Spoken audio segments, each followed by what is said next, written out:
Black family, greetings, and thank y'all for tuning in to another episode of the Frontline Black News.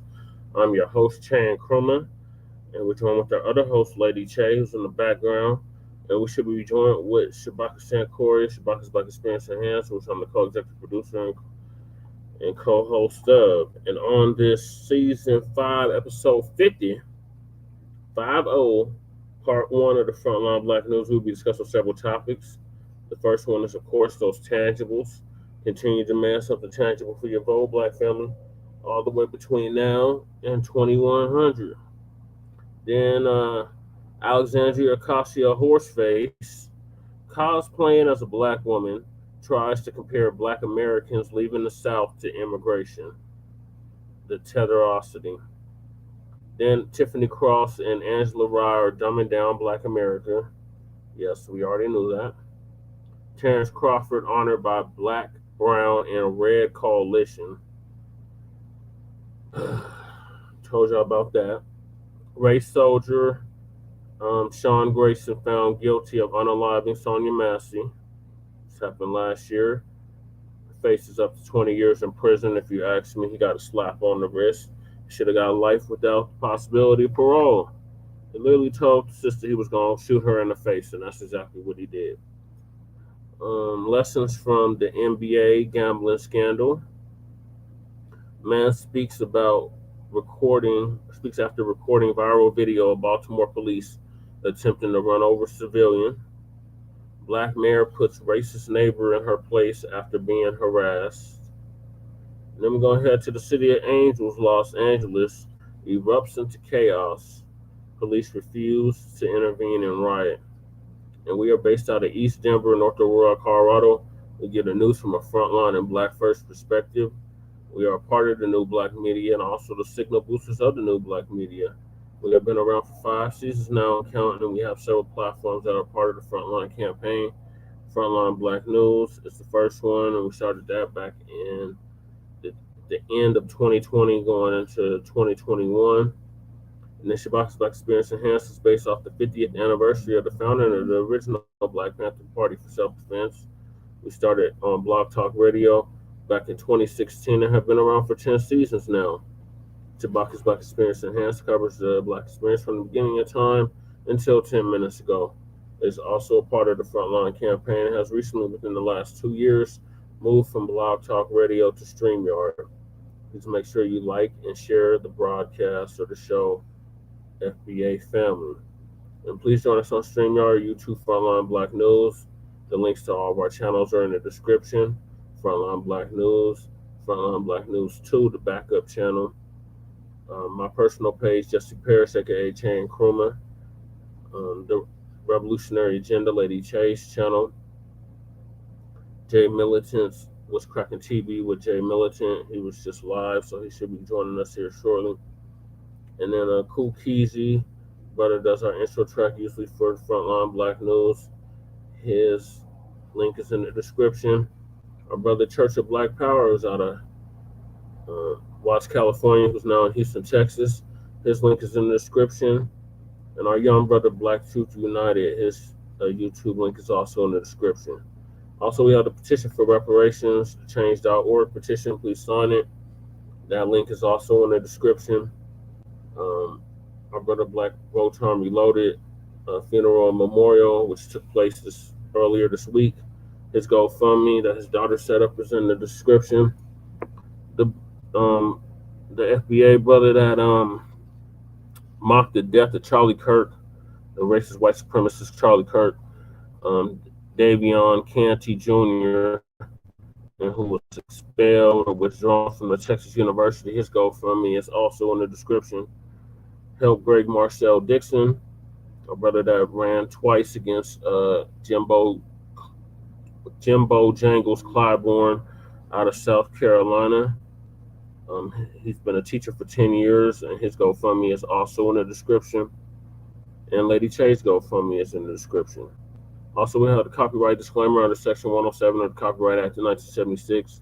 Allowances make fair use purposes such as criticism, comment, news reporting, teaching, scholarship, education, and research. And I do not own the rights to the music. And if you don't understand racism, white supremacy, what it is and how it works. Everything you think you understand will only confuse you in all nine areas of human activity, which is economics, education, entertainment, labor, law, politics, religion, sex, and war. And some say health and nutrition. And that was by the great Neely Fuller Jr., who transitioned back in February of this year, 2025, produced justice.com. And when you, a black person, are captured by any race soldier, you must never fuss, fight, or flee. Comply and defend yourself in court. Also by Neely Fuller Jr., produced justice.com.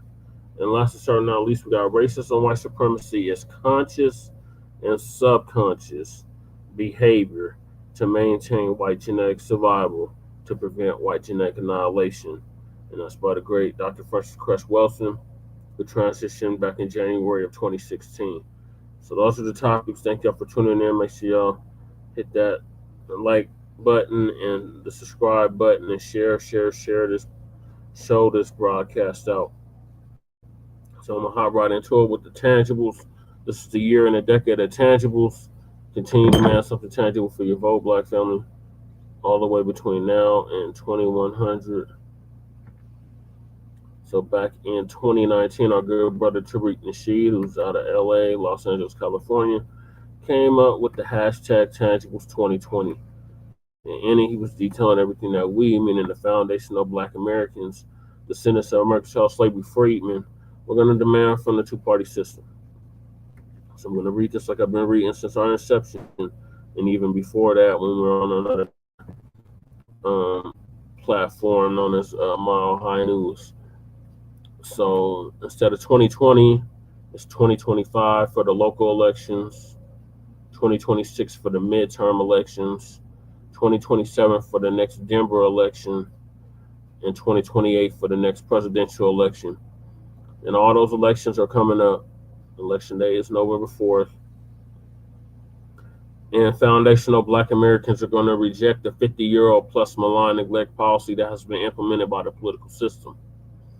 This malign neglect policy mandates that Black Americans should be ignored and only mentioned in vague and non-specific terms, lumping foundational Black Americans into groups with minorities, immigrants, people of color, BIPOC, communities of color, communities of interest, underserved, underprivileged, underrepresented, downtrodden, marginalized, etc., has only hindered the progress of Black Americans as a group while providing tangible benefits for other groups. Oh yeah, vulnerable communities.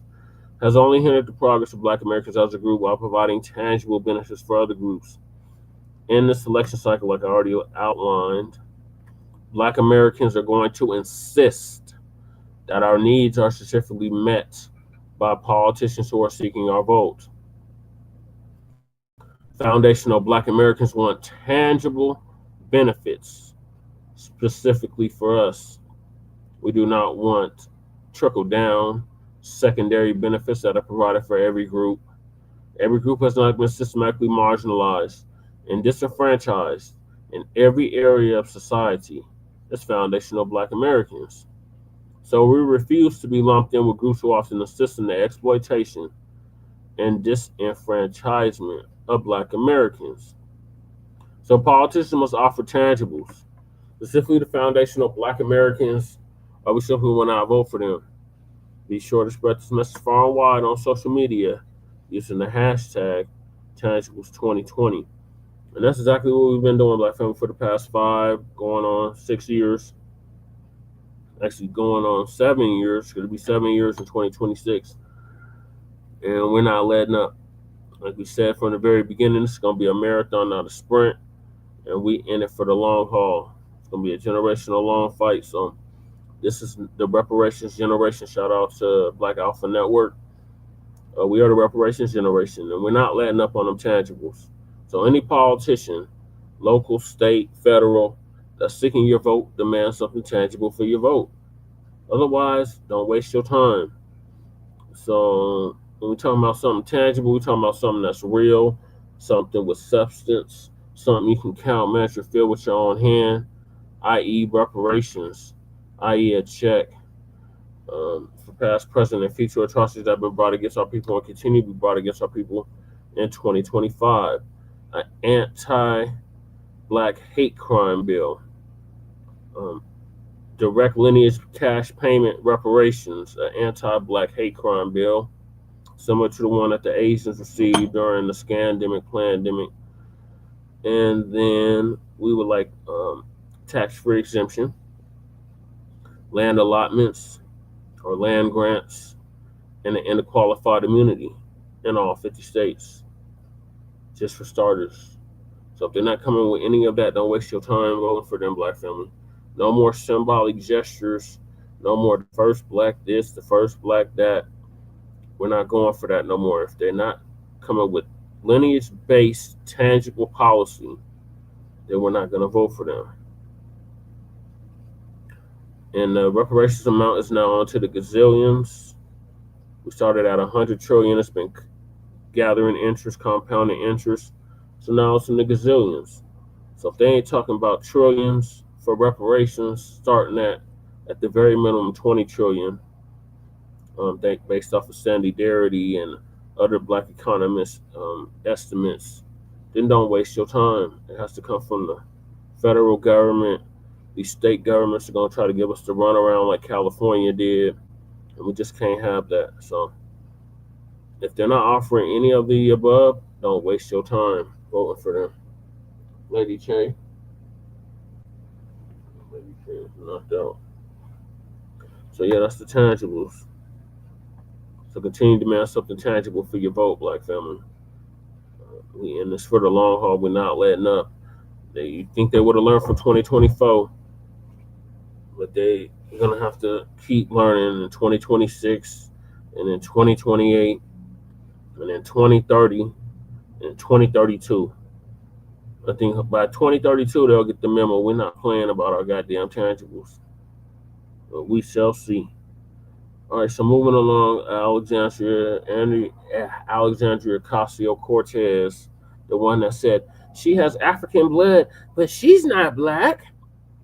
She is cosplaying as a Black woman and trying to compare Black Americans leaving the South during the Great Migration to illegal immigration, or immigration in general. So Uncle Phil's going to give us an update on that.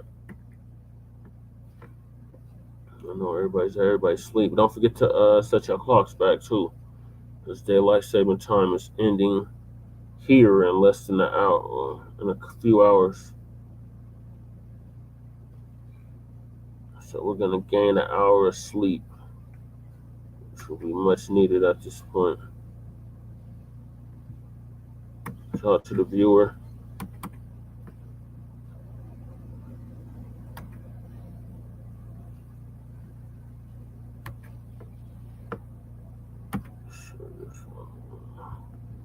Stupid ass.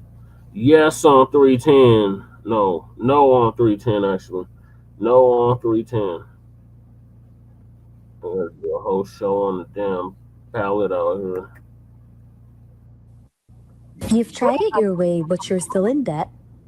Or maybe you're doing okay, but want to invest smarter, grow faster. MillionaireX.ai gives you real step-by-step. Exactly. We posting all our content, live streams, etc. I want to thank everyone. There's nothing wrong with being a Puerto Rican woman. I think you should embrace being deeper into her story. She was a little bit more rah-rah on some things in the beginning. Rushed in the day again, and my week has been so full. But y'all, I'm here. All right, so let's start with Miss Alexandria Ocasio-Cortez. She's a representative out of New York City in the United States Congress. Miss Cortez, she was a bartender. You know her story, and I got to go too much deeper into her story. She was a little bit more rah-rah on some things in the beginning to Nancy Pelosi, kind of pulled her coattail a little bit. And now she didn't kind of, try to become the sidekick of Bernie Sanders now. And so that's, I guess, what she's trying to do. And hey, she can do what she needs to do. But my issue with Miss Cortez here is if it's nothing wrong with being a Latina, okay? Nothing wrong. There's nothing wrong with being a Puerto Rican woman. I think you should embrace being a Puerto Rican, okay? But I take issue when you're trying to mimic black women, when you don't even hang around black women, because we don't see you hanging around black women. You're not even with a black man. So I would maybe kind of understand it if you were with a black man, you were a whole white man, okay? So where you getting the black scent from? I don't see you hanging with Jasmine Crockett and them. I don't see you hanging with nobody. Every time I look up, you're not hanging with black folk. So where you get the black scent from? But this is nothing new with her. So let's just go back in time. A video from 6 years ago and a video from a year ago. Okay, before we play the current video we want to play, to show that there's a history and a pattern with this woman being disrespectful to black people, or thinking, let me speak in a black sense instead of speaking like who I am, because she don't talk to her family like this. Well, let me go ahead and start with the first video, ladies and gentlemen. Let me go down here. Now, y'all remember this video. Thank you all. Thank you, Reverends. Thank you all so much for coming together and gathering today, because this is what organizing looks like. That's right. This is what building power looks like. This is what changing the country looks like. It's when we choose to show up and occupy the room and talk about the things that matter most, talking about our future. You know, Reverend, you bring up a funny anecdote, and I'm proud to be a bartender. Ain't nothing wrong with that. There's nothing wrong with working retail, folding clothes for other people to buy. There is nothing wrong with preparing the food that your neighbors will eat. Oh, girl, go on. There is nothing wrong with driving the buses that take your family to work. There is nothing wrong with being a working person in the United States of America, and there is everything dignified about it. And I, for one, am tired of hearing about how a two-bit union buster thinks of himself as more of a patriot than the woman who fights every single day to lift working people out from under the boots of greed, trampling on our way of life. The truth is, Don, you cannot love this country if you only fight for the wealthy and big business. Okay, all right. So just to give you some history, there's two videos, one from 6 years ago, the one in the beginning, the infamous one, and the one from a year ago at the DNC convention there. But it's so fake and phony. And I'm gonna get on AOC. Okay, I just want to give you some history. Now let's get to the what I really want to talk about tonight. Originally, I wanted to just do this on a podcast, but last night I couldn't. Duty called. So let me play this. Let me play this, because we gonna take our time with this woman today. We gonna take our time. Escaping famine, Italians fleeing fascism, Jews escaping Holocaust, Black Americans fleeing slavery and Jim Crow, Latinos seeking a better life, Native people standing for themselves, Asian Americans coming together in Queens, in Brooklyn, in the Bronx, in Manhattan, in Staten Island, in this country, in a vision to build the freest, toughest, and greatest city on earth, and we will not stop now, New York. Okay. Now, man, where do I start? Let's start with the obvious. Alexandria, listen, Alexandria. You're fake. Where did you go, to the Democrat school of trying to act like a Black American woman? First of all, it's fake because you're trying too hard. See, if it's natural, you won't be gyrating like you're doing. You thinking that, ooh, they move their hands like this. Ooh, they jump around and do this. It's literally like you literally try to just mimic a Black woman. Then you naturally are not a speaker, because you have to. I know. Let me just preface this because I know some people are not gonna like what I'm about to say. So let me preface what I'm about to say. This is my opinion, and my opinion alone. But if you can't, somebody can't tell you, hey, this is what we're gonna talk about. So can you do a speech for so and so? If you can't do your own research and just come off the dome all with a speech and people don't even recognize you came off of the dome, then in my opinion, you're just not a natural speaker. Anybody can read and recite, but are you a natural speaker? Well, you can just come off the dome and do it. You know what I'm saying? Because when you are reading a speech and that whole process, she kept reading a speech. I saw the whole thing. So somebody wrote that for you. No, you say, well, they do have speech writers, but no. Because whoever writing your speeches, what is their agenda and propaganda they trying to put out there? And clearly, speechwriter in the Democrat Party, and which I have great offense to, is that you're trying to compare us, our story, and our history in this country, try to comparable to people that left their homeland and fled. All the European groups, they chose to. Greetings, Shabaka. I just finished up with the tangible. Now I'm on the ALC trying to cosplay like a Black American, trying to compare our struggle to the immigrants. Talking about the Black Americans that left the South during the Great Migration is comparable to the illegal immigrants. So Uncle Phil just played a bunch of clips of her over the years trying to talk in a Black accent and trying to compare our struggle to immigrant struggle and all this madness. Yeah, which is insane. Yeah, okay, I'm gonna hook up this Bluetooth. But for some odd reason, man, I can't find my damn headset. All right, well, while you're getting that together, I'm going to let the clip continue. All right. To flee their homeland and come here. All the other groups that's here, they chose to flee and come here. We didn't flee anywhere. Some of us are already here. Some of us came, of course, through the slave trade. Okay, but we were already here. We established ourselves here. Yes, we went through slavery and all that, Jim Crow, etc. Yes, we went through all of that.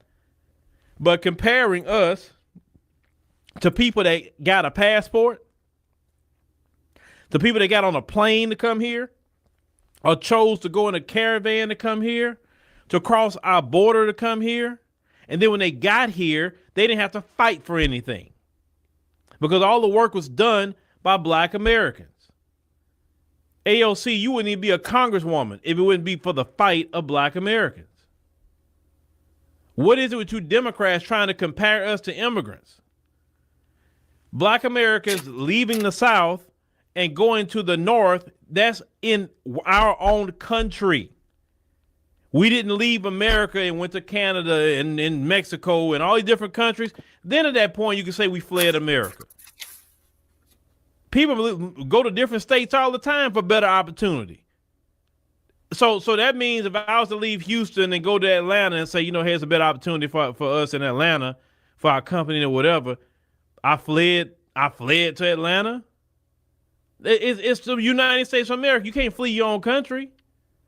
Nobody tries to do, but you're trying so hard to try to compare Black folks to immigrants. You understand? And why are they doing that? Why are they trying to compare Black folks to immigrants? They're trying to compare Black Americans to immigrants for a couple of things.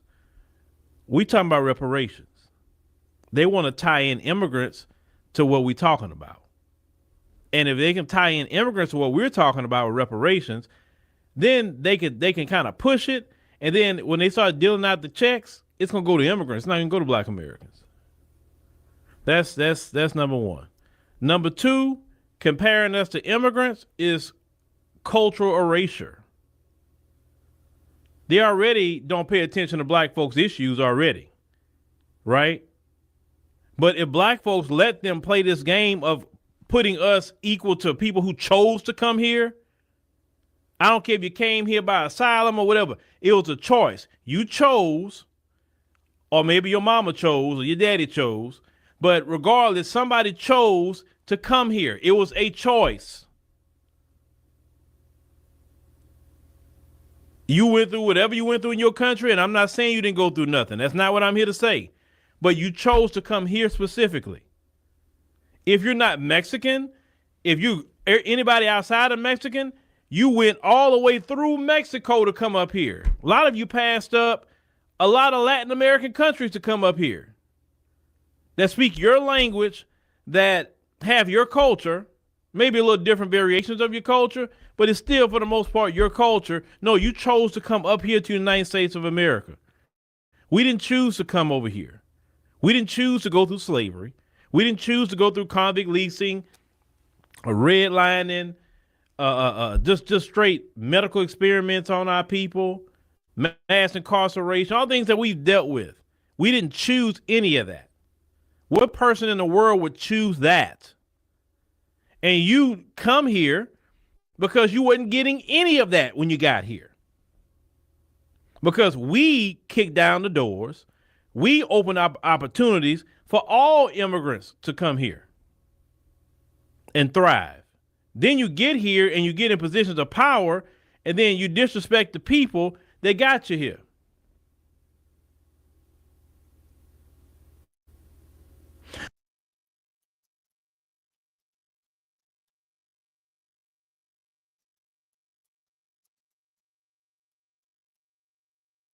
Now, we're not an immigrant, and it's nothing against the immigrant with me, but we are not immigrants. We can't disrespect our ancestors trying to compare. What immigrant do you know that went voluntarily go through slavery? I ain't met a one. If they wanted to put them immigrants in slavery right now, every last one of them will be on them planes and out of here. If Trump wanted to put them in slavery today, they'd be gone. And I say this, if they fled their homeland, they have no loyalty to any other country, because if they left home, their own country where their ancestors are buried, why would they be faithful to this here? They come here for opportunity. They come here to get a bag. So when you say that, well, they come here and they do different things, yeah, because they say they see certain opportunities and they come here to get a bag. That's it. And if they can't get a bag or take advantage of anything, then they're going to leave. For them, it's a money play. And I get it. Trust me, I get it. Because Americans go to other countries too, and they say, hey, it's a good money play here. It's a good opportunity or whatever. But I just don't like how the difference is other governments, when we come into their countries, aren't just laying out the red carpet and giving us government assistance, giving us this, giving us that. Y'all want to talk about the EBT that's coming up? You same Democrats in New York, y'all gave the immigrants so much EBT. Now you want to compare us to immigrants, but you didn't give us no EBT, did you? You didn't give no struggling Black Americans no EBT, but you want to compare us to immigrants? Well, give us that immigrant money y'all be passing around. What was some secret job fairs? You didn't let no Black Americans in there. But we compare it to immigrants, right? No money, no jobs, no nothing. And let me tell you another issue I got with AOC and people like her, that with its black scent and trying to mimic what we do, mimic what we say. Oh, I love the music. You don't say a word in our suffering. Where was AOC talking about Sonya Massey? Where was she at? Sister girl, where were you at? I ain't heard you one time advocate for that sister. Since you want to mimic Black women, why don't you speak for them? Exactly. Speak up for them. This woman don't advocate reparations in the form of cash payments. She don't advocate for nothing for Black folk. Matter of fact, she went attach herself to Bernie Sanders.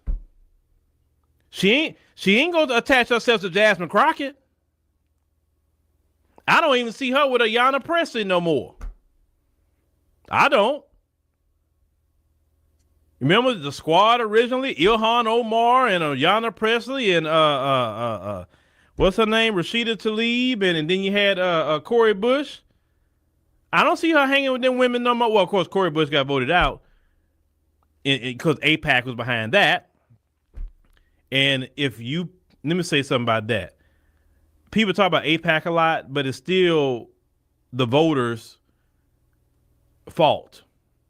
Because you have a choice. When you notice certain things are happening, there's no way a black American woman should fall in an election when you know other groups are coming after her. That means all black Americans should galvanize. I may not even like you, but if I see you being attacked a certain way and I know what it is, I gotta kind of defend you now because I already know what the play is.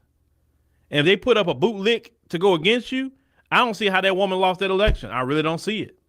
Because that dude was clearly sponsored by AIPAC. The dude that ran against her.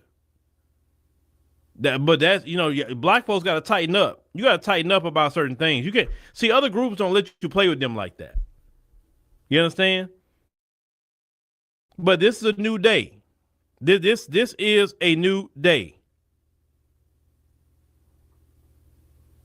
And cosplaying AOC. Let's hold on. Let me. No, what happened?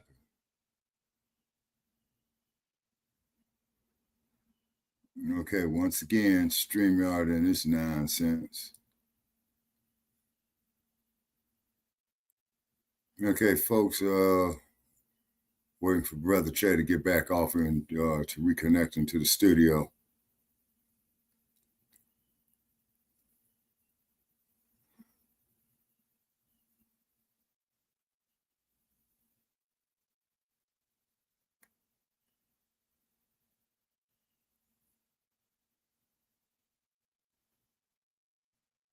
Okay, Brother Che. Yeah, I got disconnected. Hold on. All right. Well, I just want to say, Uncle Phil just proved how integration was not in our best interest. Right. And not only that, Shabaka, this, oh, you're black like me, that wasn't in our best interest either. Well, funny you should say that. They made a movie. Hold on, Shabaka. They made a movie. That whole thing about, the only difference between us is a boat stop and you would have qualified for the auction block. That stuff was not a good thing for us either. Well, there was a movie, I forgot this actor's name. It was made in the 1950s, right around the time they made that movie, Imitation of Life. Mm-hmm. Where this wait a minute. The actor's name was James Whitmore. Mm-hmm. And I guess he tried to paint himself black or whatever, right? Yeah. And it was just showing, of how the American social order treated him as opposed to him being Caucasian. Oh, you're talking about Black Like Me. I read that. They made it into a movie, and then they remade that movie. They called it Soul Man. Me and Lady Che was watching it yesterday. Yeah, where a white boy was taking those melanin pills, and he made himself darker. Okay. And black, and he did it to try to get into Harvard on a scholarship, and he ended up getting in there.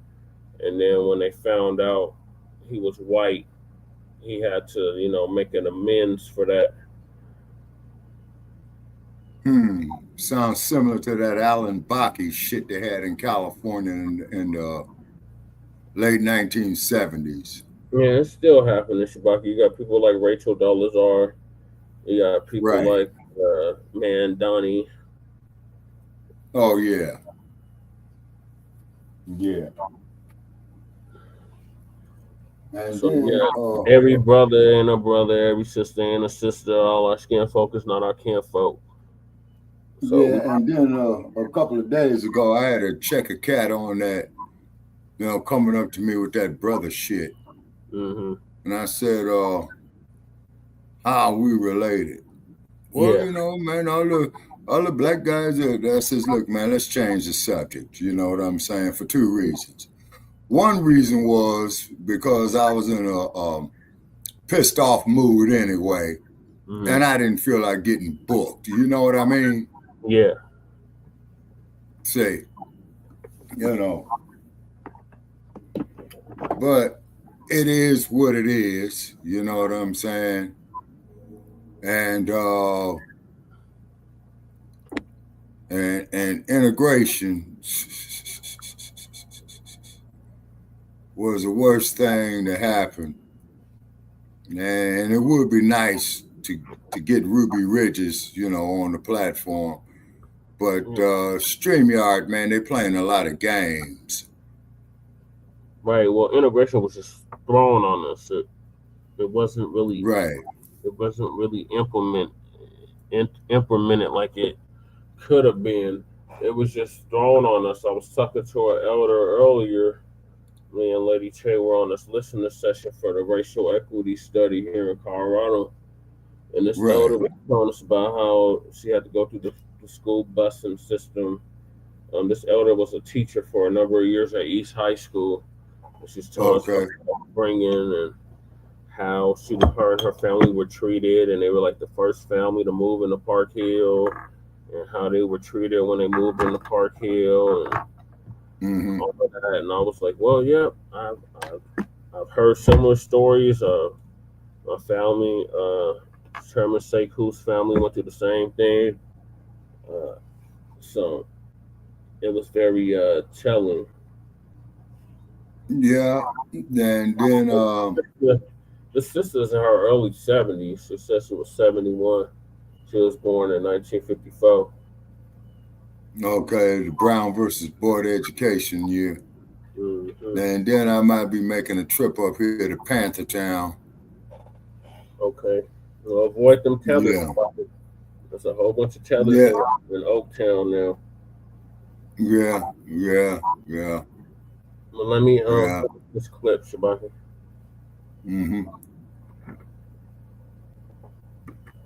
Yeah, because that dude was clearly sponsored by AIPAC. The dude that ran against him. But that's, you know, black folks got to tighten up. You got to tighten up about certain things. You can't see other groups don't let you play with them like that. You understand? But this is a new day. This is a new day. And cosplaying AOC. Let's hold on. Let me play this one more time. I just cause y'all don't.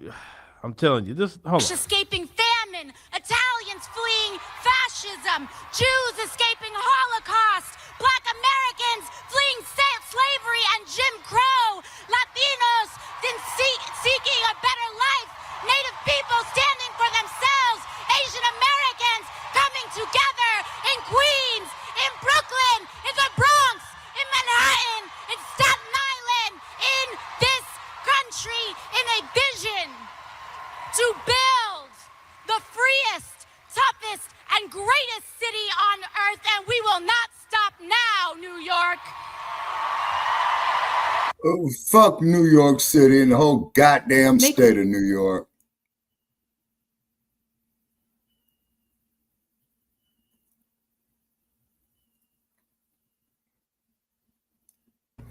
Shabaka, I kind of take offense to that because I got family. A few years ago, I put out. But I get your sentiment. Yeah, I'll never set foot in a place. I have. Yeah. I actually spent some of my childhood in New York. Boy, really? New York has been under Democrat control. Did you by any chance for a long go through time, Harlem? actually. It's a Democrat city. I don't think we made it all the way up to Harlem, but I was in Brooklyn. I was in Queens, and I was. Oh, and by the way, funny you should mention Brooklyn. Guess what? Them damn bombs won the World Series. Yeah, that's what I heard, Shabaka. That's originally where they started out, was in Brooklyn. I used to have a Brooklyn with Jackie Robinson, yeah. Yeah. And the irony was that Jackie Robinson was raised in Pasadena, just outside of Los Angeles. Like New York was founded by foundational Black Americans. They destroyed a whole community called Seneca Village. It's Yeah. now official part. Some of the biggest plantations was in New York City. Brooklyn Yeah. itself was a plantation, and yeah, it's become tether And central. and then and then they sold black folk over there on Wall Street. Yeah, we were the first stocks and bonds sold on Wall Street. We're the only Mm-hmm. reason why there is a Wall Street. Yep. I seen all of that. I was all throughout Battery Park. Went to the Statue of Liberty. All of that. So Mm-hmm. I don't see what the problem is. Be honest with you, that Mamdani Oh, by the guy, way, and I'm not in New footnote, York, I so I finally can't saw vote the for nothing information was like talking that. about Traore I over wouldn't vote there for that and dude. I would not Burkina vote for that Faso. dude. Nope. yeah, Nope. Some of the things he said that rubbed me the wrong way. yeah, I can't stand Mad Donnie either. Yeah. Were you done, Shabaka, or did you have more to say? Okay, no, I was done on that. I was just mentioning that there because I saw the material that you did on Ibrahim Traore, Yeah, and he rescinded on the black the folk, citizen. you know. Yeah. Yeah. Okay. First So of all, I'm you just born in curious Uganda, to know what's but you know behind that, what? what's really going on. Yeah. Maybe it's just the American in me. I believe you need to be born in America to have any political office. I don't think you should come from born in another country and come over here and get any kind of political office. Sorry, I just believe. I agree, Uncle Phil. Like, this is fucking ridiculous. Okay. We got all these Okay. goddamn No. tethers. Hold on, Shabaka. We got all these goddamn tethers in office now.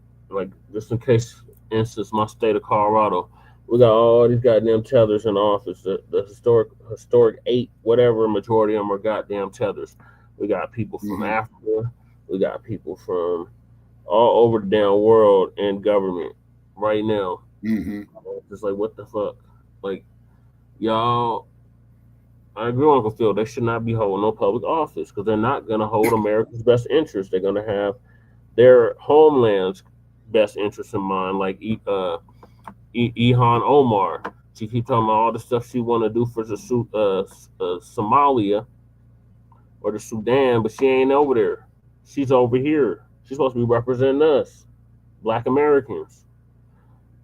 Like, people that And don't have then, no ties, no lineage to this country, they should not be in office. okay, but also too, they got some serious shit going on over there in the Sudan as well. Shabaka, they've been having serious stuff going on over there. But Myron Gaines and Ilhan Omar is not over there. They're not doing nothing to help their people. They over here trying to undermine us and what we got going on over here. Okay, you know who we need to pull up, who can give us some more in depth on that would be Professor PLO Lumumba. Are you familiar with him? Yeah, I remember him, Shabaka. Yeah. But this whole thing where, oh, we're just gonna open the floodgates and just let anybody in, and oh, you can hold office because you're supposedly part of the diaspora. Like, no, you can't keep doing that. That's not been helping us at all. That ain't helped us since Shirley Chisholm. That stuff has not helped us. And Shirley Chisholm, she ushered in all that feminism shit. Like, Yeah. Then also too, you know, Shirley Chisholm was a Republican too. You know that, right?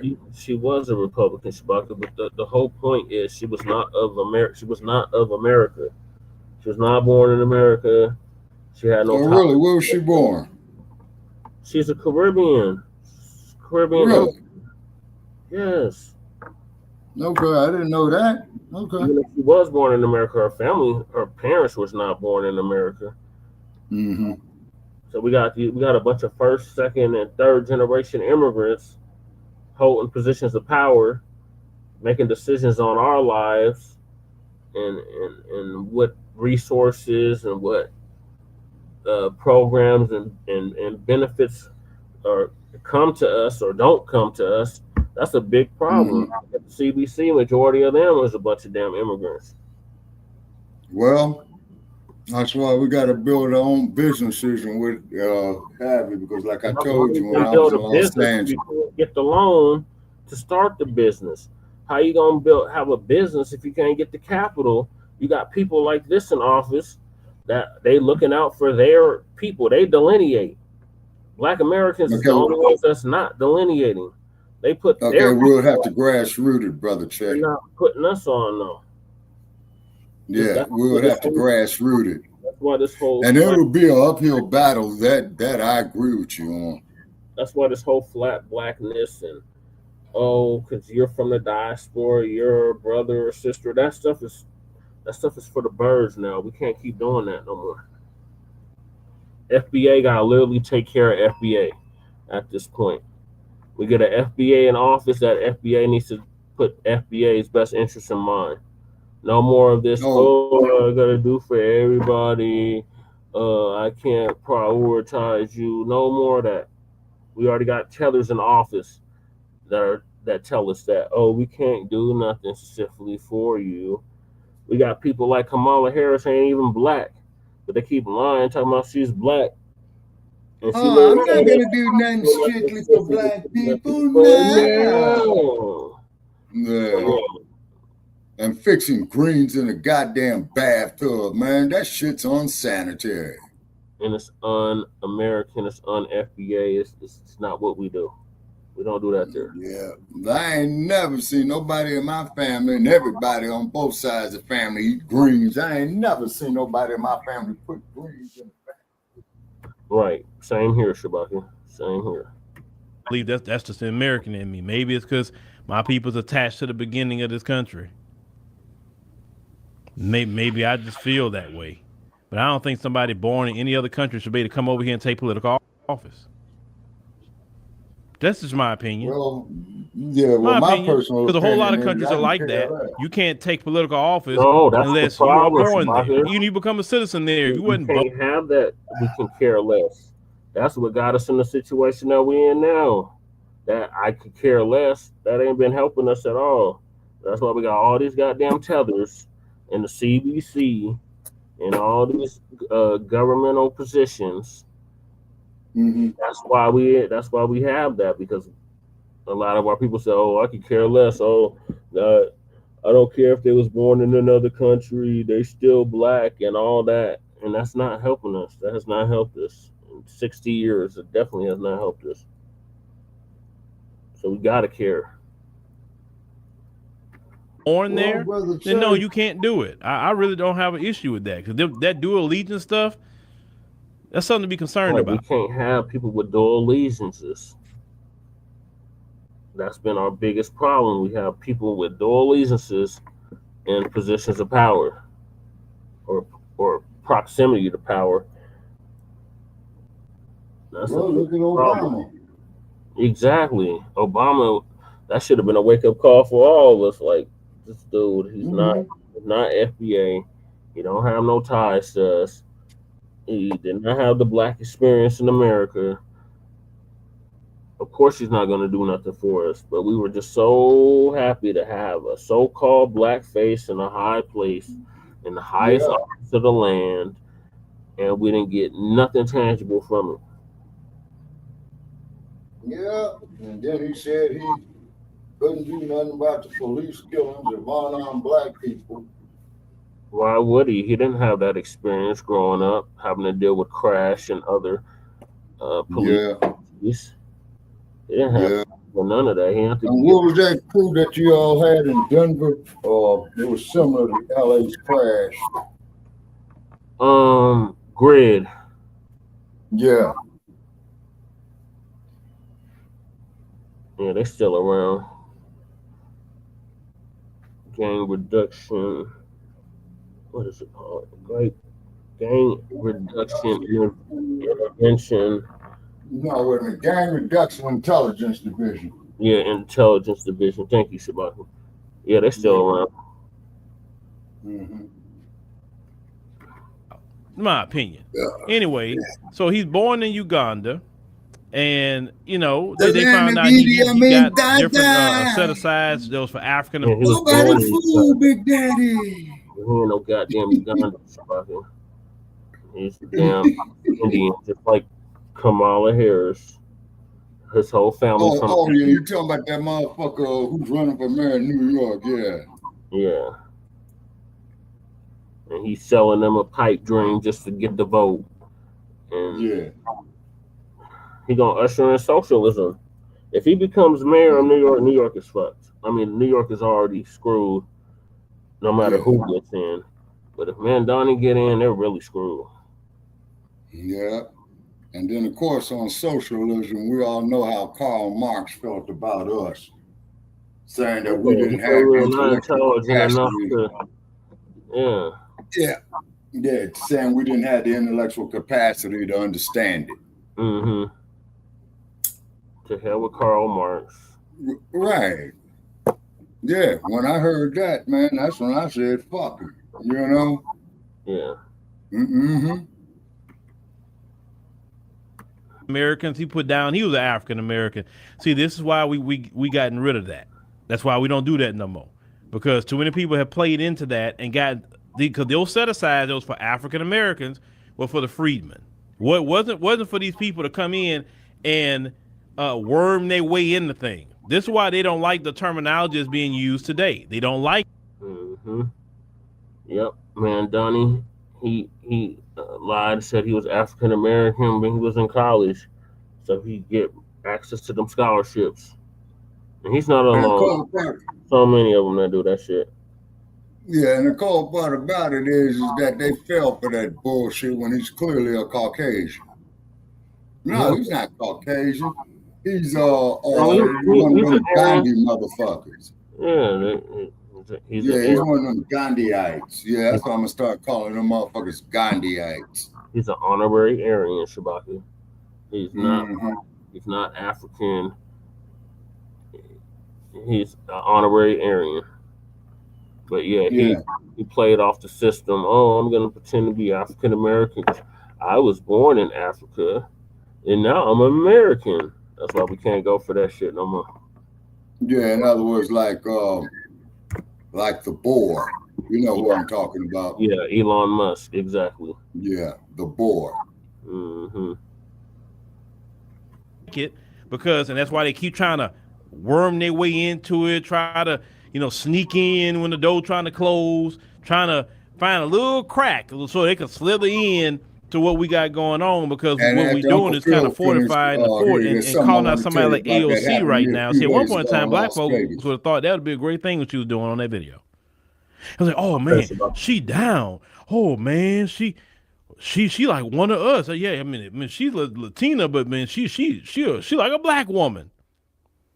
And all the ones that black folks had said that about, Bill Clinton, ooh, he black. He played a saxophone and he had smoked weed.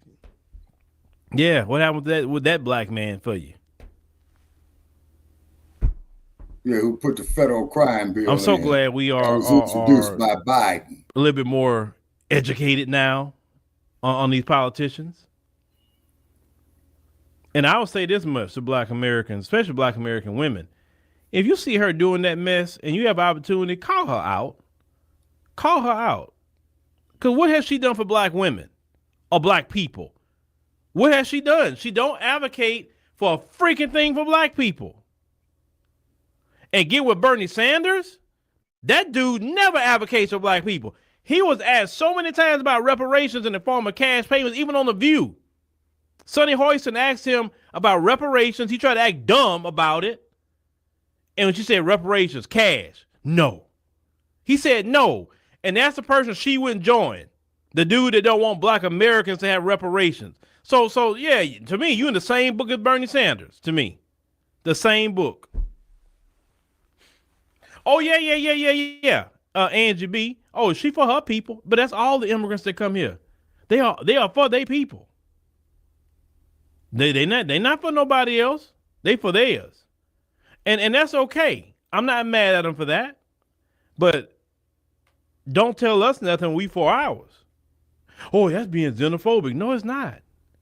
Because every group in this country You know, an interesting video I saw the other day, and it was actually pretty good. It was a good video. It was about the Somalis in Minnesota, and he was explaining how many of them got there, and you know how they just literally took over in a good part of Minnesota. But one woman that immigrated here from Somalia, she said this. She said, you know, when I got to America, I didn't realize how everybody has to stay with their own group. So like she said, like so the white people stay with their group, the black people, and then she said black people, right? And she mentioned Hispanics. She mentioned so I said that, hey, I guess I have to, you know, make sure I'm with my group or whatever, right? And well, she's right. America is very segregated. She's not lying about the country as an immigrant coming in here. But when you get to politicians like AOC, listen, if she want to advocate for Puerto Ricans and she stick within her Puerto Rican culture, I'm cool. I don't have no problem with that.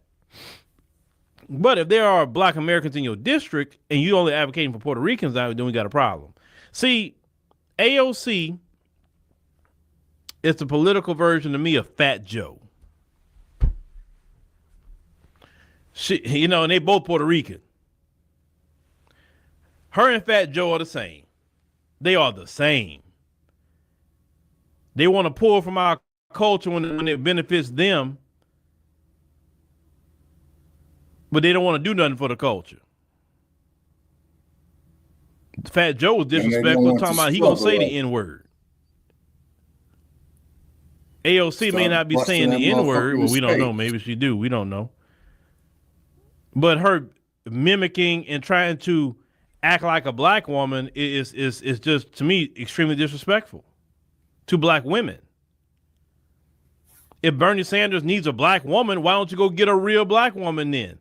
Not a fake one who's not even doing a good job. My thing is, maybe if you did a good job with it, I can maybe kind of believe it. Maybe if she, like I said, if she was with a black man, maybe it'll work a little. But see, if she was with a black man, he would have came out more authentic because she would have had somebody to rub off on. I'm talking about a real black man. I'm talking about, you know, black American from the soil, slavery, black man. I'm not talking about somebody that immigrated here. But it's just cringe. But maybe it could be just me. And like you say, her actions say the same thing. Yes. You say she's learned from Jasmine. Well, here's the thing about Jasmine, though. Whatever Jasmine's doing, Jasmine's a black woman, though. That's the difference. You can't put that on. I mean, whatever Jasmine chooses to do, if Jasmine chooses to sister girl it up, or if she tones it down, she's still a black woman, though. It's not the same.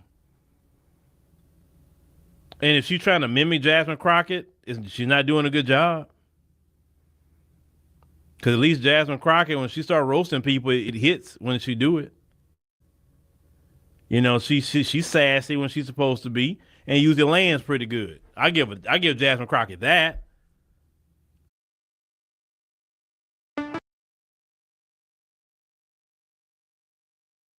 What happened to Uncle Phil? I don't have premium no more, so I got to deal with your stupid ass. So it's blocking that ass. But I'm tired of watching these politicians. It's the same thing. Hillary Clinton, hot sauce in my purse, and it's just playing with black people. Because you know why? These people have no influence. And they know black people really not messing with the Democrats like that. And if you don't have black people messing with you too much, you got a problem. Thanks for tapping in. We're going over. The Democrat Party was smart. As a black they would put black people all at the forefront. Trying to compare black, but at the end of the day, I told y'all, the Democrats are just as anti-black racist as the Republicans are. Been telling y'all that. They'd rather AOC be up there cosplaying. They go and get one of them black women. You got a lot of them. Look, let me say something about that. Well, why don't he just go? Why don't you just go get Tiffany Cross? Tiffany Cross is sassy. Oh, okay. Tiffany Cross will go do that job very easily. And it would look more authentic if Tiffany Cross went do it because she's all Democrat and all that. So that's why I'm mentioning her name.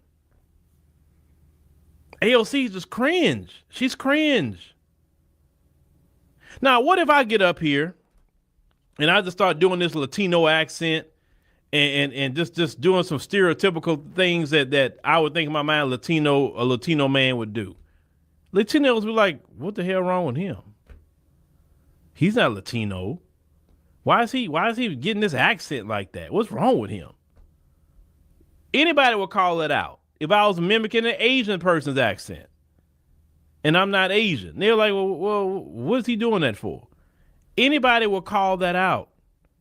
But we as Black Americans, gone are the days where we thinking that stuff is cute. Because to be honest with you, some of that's our fault because when they would do this mess, or they'll come around and maybe they can do 1 or 2 steps of a dance move and y'all get so excited. Like you've never seen nobody dance before.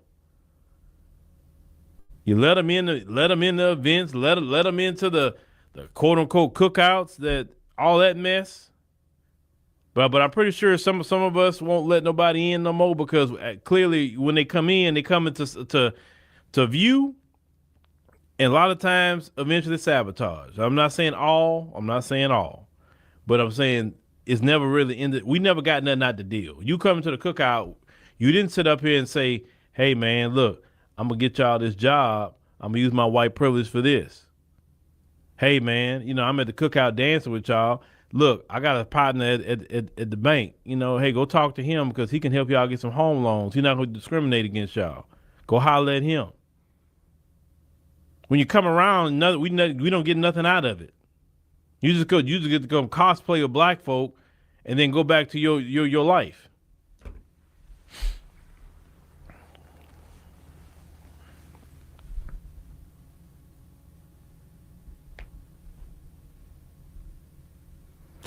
We do get along with everyone, and I'm not telling us not to get along with people. But you ever heard that statement, you feed people with a long handle spoon? And that's how we got to deal with people. Like, you be nice. I'm not saying you be mean to people. I'm not saying you be ugly. That's not who we are. And I would never advocate for us to be ugly toward nobody. They didn't do us anything. But I'm going to feed you with a long handle spoon. You're not getting close to me. You're just not. I don't want you close to me. I don't want you in my culture like that. You do you and I do me, and that's good. It's just like that. We need to keep people at a distance. That's been our problem too. You bring people too close and they wonder why we get snake bit so much. It's our fault. Feed people along. Look, white folks don't let us in their business. White folks don't want us at the country club with them. They'll speak to you. They even hire you for a job. But they're trying to get close to you. Now they want to get in your business because you let them. You talk too much. That's a lot of our problem as Black folk. Let me give you this message. Stop talking your plans online. Stop telling people your plans. Some plans you need to keep to yourself. Write it on your board over there. Whatever. Write it in your phone. Don't tell people, especially the folks, what you're trying to do, what your ideas are, what you got cooking in the oven. Don't tell nobody nothing. Let them see your work. Let them see whatever you're doing, whether it's driving a car, whether it's a home you're buying, whether it's a new career move you're making, or whatever you're doing, a new business you're about to open. Don't say nothing. Just show your work, like in school. Show your work, because too many of y'all talk too much and you tip off your enemy, and then you wonder why they can sabotage us. Keep your mouth shut. Black folk, you talk too much. That's your problem. You got a motor mouth. If we learn to shut up a little bit more with our plans and what we got going on, we would get a lot more accomplished.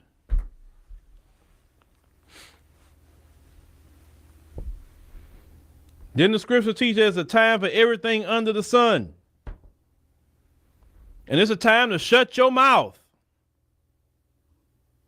And it's a time to open your mouth and declare and decry and anything else you want to do. But you never talk about your plans. It don't matter how positive it is. Don't talk about it. because you got people that want to sabotage you, even within your own family, your own community. I'm not talking about just other groups, just people in general. Don't tell the vision. Keep it quiet. Once it's accomplished, then everybody can see what you did. Then you can tell your story about, yeah, you know, I had this plan and I got this together and and everybody sees. So it's already going on. They can't sabotage you now.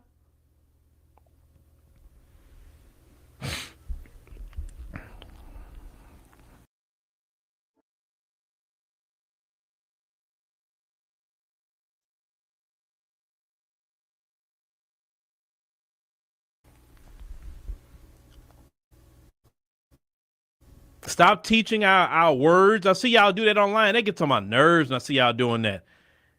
Y'all be talking online something, and then I see the folks and everybody, what does that word mean? What does this mean? And I see y'all silly black folks go in there and tell them, oh, that word means this. Do Chinese come tell you what they stuff mean? If you ask them, Nope. They're not telling you crap. Nope. And that's why the Chinese is so far ahead too, because they don't talk. They keep their mouth shut. They're not online flossing and all the other stuff. No, you don't know nothing till they do it. Stop telling people. I would hope so, Randall. I mean, he is of the lineage. A lot of Pan-Africans did talk bad against FBA, though. And he was a Pan-Africanist, like, super hard. So he said, I wonder if he'll stay on FBA's side. He used to talk about FBA in a negative light.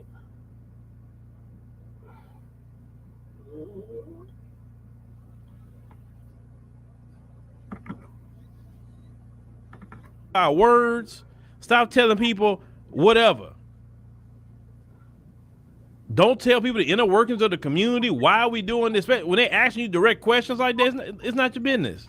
Right. Now, of course, they're going to follow everything we do. They're going to ear hustle. Mm-hmm. Of course. And you may think, well, you're talking a lot. I talk a whole lot. And I'm really not saying nothing that they would even get. And I surely don't talk a single plan on this platform that I'm even doing.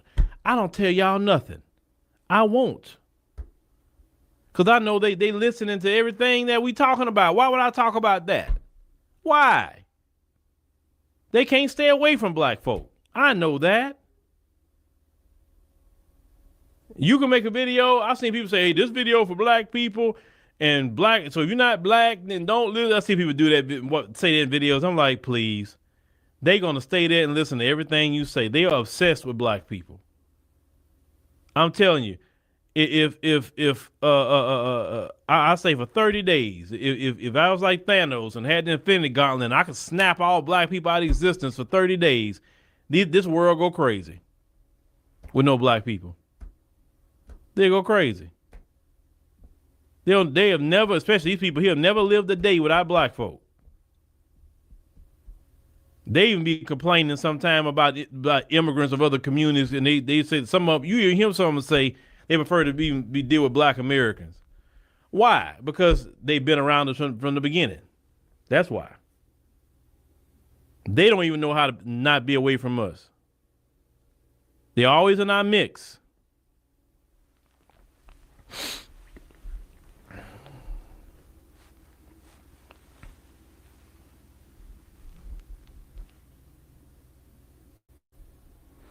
Yeah, you don't tell your business online. You don't do that. Telling everybody everything you do. I personally, look, I don't even like, and that's why I say, Lord, give it to me another way.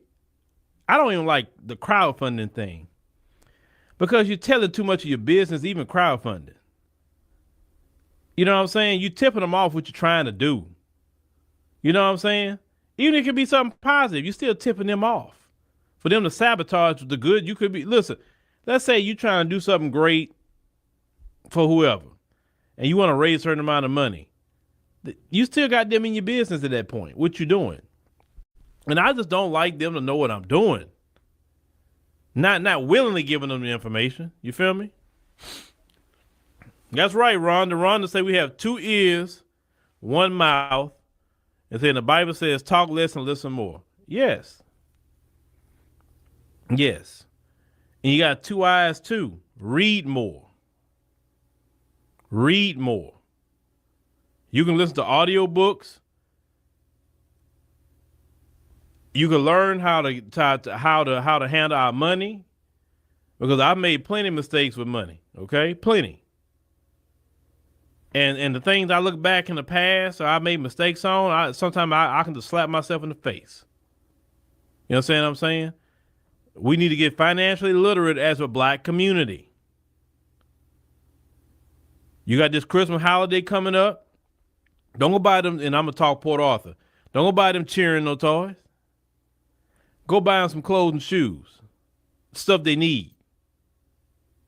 Not a single toy. Clothes and shoes if you're going to do it. Listen, you could justify buying clothes and shoes for your children all day. Look, if you want to say, hey, we're going to take this particular Christmas. Give me a second. Throat getting dry.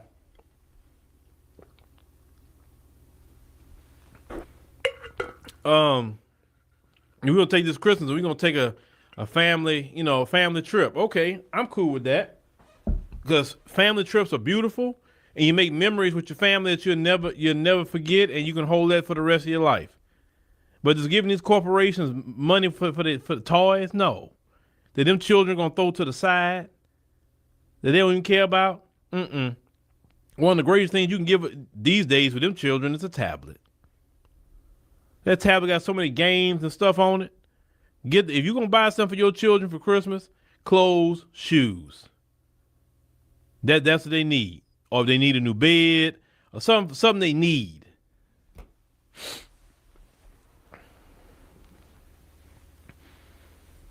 They don't need a toy. They need clothes, shoes, whatever. And if they got enough, well, okay. We'll eat a good dinner and go to the movies together. Do something as a family. Don't get broke over no Christmas. Because these holidays only benefit these corporations, and the corporations are laying y'all off in the thousands. They can care less about you. A corporation, you're nothing but a number. You're not a human being to them. They can care less. That's why they don't pay you a living wage. They won't pay you because, and the reason why a lot of you have to be on food stamps, it's because you're making $7.25 an hour. You're going to have to be on food stamps. You're making $8 an hour, $9 an hour. You're going to have to be on food stamps. $10 an hour. In my opinion, at least in the South, you need to be at least making $15 minimum in the South.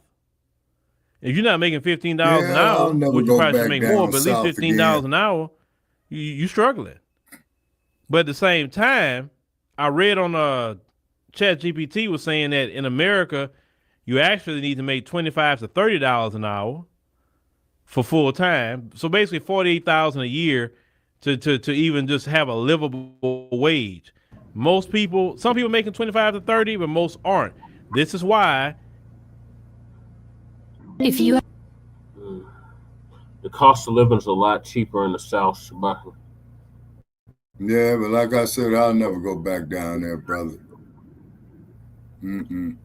So for all of those Grandma of you and out there Grandpa who's had it right. to me, You got to get together. Everybody being single. You got men out here single talking about I'm not getting married or whatever. You got women in our community saying I'm not getting married. This economy gonna get so tough on y'all. Y'all will. You gonna have to. Like Grandma and them had to. Nah, I bet I don't want to get married just so I Phil. can. I'm like, okay, let's be homeless. I mean, you always got a choice, right? And you can't work with a man, and you can't work with a woman.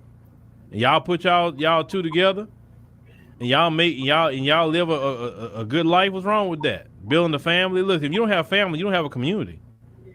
Family is not a bunch of single people. That's not family. I'm sorry, that's not a community. A community is man, woman, children. That's a community. Not everybody's single. Because let me tell y'all something. I was thinking about this the other day.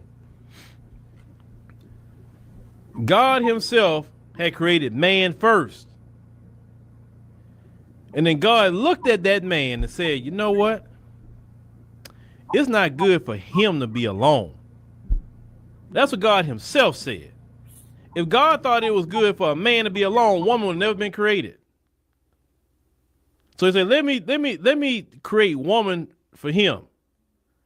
So if God said that it's not good for man to be alone, then why did y'all think it is better for women to be alone? He created woman to be the companion for the man. And I don't hear men saying they don't need a woman. For the most part, I don't. But I'm saying is, once again, if God himself says it's not good for man to be alone, then why you think he think it's great for a woman to be alone? Now, you can if you want to be. But here's the thing. Uncle Sam is cutting the ability for you to be alone. Because a lot of people are alone because Uncle Sam takes the place of men. With the government assistance and housing assistance and different things, right? Versus back in the day when that wasn't had and you had to work with a man, a husband, wife, y'all work together as a family. But that's a whole conversation of a different day, right? Well, you say we all move different. And when the struggle increase, that difference not gonna matter. I promise you that. That difference is not gonna matter. When you facing, do I eat? Am I homeless on the street? Or should I humble myself as a man or humble myself as a woman and say, you know what? All this single stuff, I seen a sister the other day talk about, and I'm gonna do a whole video about that. She said, y'all out here just having sex. Let me show you how much HIV medication costs. $5,000. I was like, whoa, $5,000 for some HIV medication, and people out here just raw dogging and all kinds of stuff they doing. Man, you act like HIV and AIDS is not here no more. Man, no, Lord. It's better to have you one woman or one man and y'all get together, stay together. Don't be doing nothing outside of that, because it's some diseases that you can't get rid of out here. But to make this that's right. Mankind was never meant to be alone. To turn this to a lighter note before we wrap up. Y'all know I was talking about musty the other day, right? Musty and smelly and stuff like that. So I thought about it. I said, you know what? We need to work on. Maybe we can put that as a policy too. Make sure we put it as a policy of our company. That way we can make sure to establish, the policy where everyone that decides to come, they would know, hey, this is what is established here. And do y'all want to see our new company policy video real quick that we just got made, a new company policy video. We'll share that with the public. I think it would be a good thing, right? To show you that we are people that believe in excellence. Y'all want to see the company policy video? Let me go ahead and put that. Let me put up the new company policy video so y'all can see that. Let's do the company policy video. At AD&C, our culture is cleanliness is next to godliness. No one will be allowed to be musty, smell like booty or feet in our workplace. We respect each other, and that starts with respect for ourselves. We look forward to having you here. All right, that's our new company policy right there. So if you come here, you have to watch that video, right? I just want to put that out there for everybody to see, okay? You can't smell musty. You can't smell like booty or feet working here, okay? We have to respect everybody. Remember, the culture of this place is cleanliness is next to godliness. That is the culture here. Yep. That comes from Black American culture. Yep. Cleanliness is next to godliness. No mustiness, no smelling like booty or feet, okay? Mm-hmm. All right. So we always want to end on a good note. All right, everybody. Well, thank y'all for checking us out tonight. We really appreciate it. Make sure you click the subscribe button. Make sure you click the like button. No, man. Click and subscribe to Frontline Black News, man. Shabbat here. I'm literally sharing his content, and this is one of his lives that he did that I was sharing. So it's a two-way street, Shabbat. If you're sharing somebody's content, you can't be like, oh, you need to pay me. I'm sharing your content. It'd be one thing if they were sharing our content, and then they wasn't paying us or acknowledging us, that'd be a different thing. But we're literally sharing their content, so we can't be like, oh, you need to pay us for sharing your content. But is he reciprocating on our content? He's not sharing our content. Well, it's not the same thing. If you're sharing somebody's content, you can't be like, you need to pay me because I'm sharing your content. It doesn't work like that, Shabaka. Well, what are your thoughts, Lady Che? ALC cosplaying as a black woman and trying to compare black Americans moving from the south to the north during the Great Migration and immigration. It's not the same thing. Clearly. It's not the same thing. She's talking about the illegal migrants. Immigrants in general. It's not the same thing. In fact, let's talk about the Great Migration. In fact, when they started to pour in Hispanics and undesirable whites into the United States, it really put a hindrance on black people who were migrating to go and work the farms and all these places that had land that had food growing on it. Mm-hmm. It really impacted them to where they couldn't even feed their children, and they really were working hard. It was always a plan to bring in Hispanics and whites. The documentary I see, and it showed very many. A lot of families either broken up or women with a lot of children having to go work the field, bean fields, onion fields, things like that, and not even be able to make enough. Randall Robinson, that makes a lot of sense. The other thing is AOC. AOC said, didn't she say a long time ago that she had she said she had African blood. This is African blood, but she didn't acknowledge it. But I'm not black. Right? That's what she said. Right, but she didn't acknowledge it, right? She said she had African blood, right. But I'm not black. I heard it you said. So but that would qualify her ass for the auction block, though. That's the problem right there. They qualify for the auction block, and the only difference between a Jamaican and a Puerto Rican and a Cuban and an American is a boat stop. That's why we're in the situation we're in. But go ahead, Lady Che. What I'm saying is, that broad has been not living in like-minded anything. She's in a political positioning. So she should be shut down for that period. Like that right there is not that's not okay. This is cancel culture. So she should be shut down for that. You don't get to pick up black ancestry whenever the fuck you feel like it. You have to be black whenever the fuck you feel like it. Or because it suits you in the moment. Like that's stupid. No. No other black person gets to pick and choose whether the fuck they want to be black. So you can't fucking do that. No, that shit makes me mad. And that's a angry subject. She just stayed with what she's good at. Being like a loudmouth Puerto Rican chick or some shit. Mm-hmm. Right? Right. One of them bougie ass kids that grew up bougie, live bougie, and all of a sudden they want to be impoverished. Right? Yeah, cosplay like you. Cosplay. Yeah, you don't get to pick that shit up. You don't get to do that.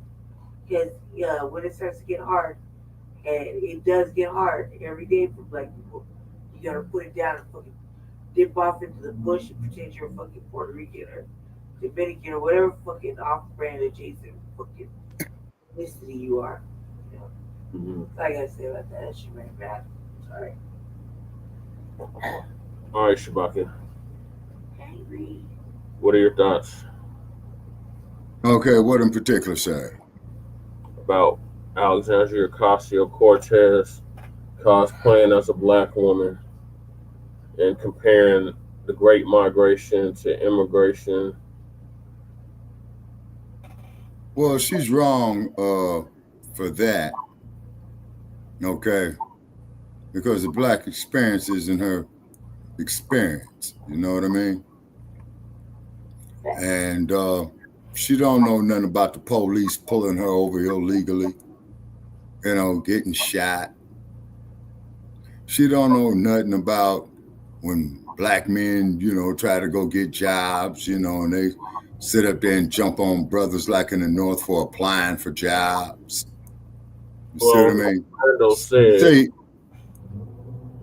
did you see Randall's comment?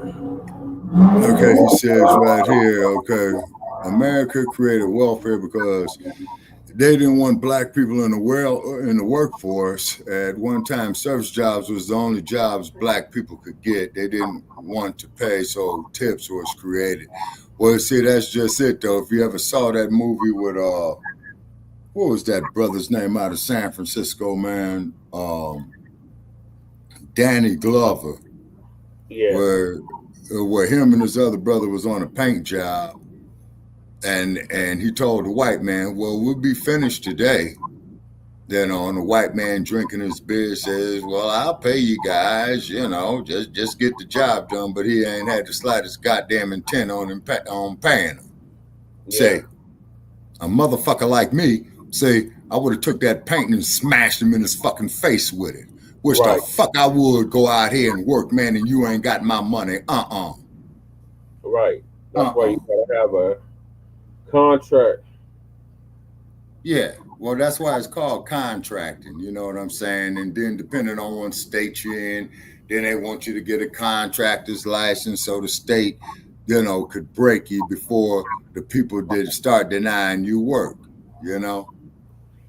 We're still the number one. I think we're still the number one victim of not only hate crimes but wage theft. Oh, big time, big time, big time. More reason for the reparations. You see? Because that was definitely wage theft. That was capital theft. That was intellectual property theft. Yeah. See? Oh, yeah. So, you know, the reparations are definitely due. You see? Right. But what they're doing is that these sorry black-ass, sellout, coon-ass politicians is still sitting up there playing pussy with it with these white folks. See? Yeah. All right. Are you done, Shabaka? Yes, sir. Yes, sir. Yes, sir. All right. So I'm going to move to the next topic, and that is... What's the next topic? Oh, Tiffany cross-eyed and Angela Rye with tomato on the side are dumbing down Black America. Those are those Democratic shills that used to be on CNN, Shabaka. And then they lost their job, and now they got a bullcrap podcast called Native Land, where all they do is Democrat shill and explain. Shout out to Black Light Revelations. To Black Americans, I just remain on. Okay, I just want to. Okay, I just want to. Yeah. Okay, you remember Lucid Libertarian?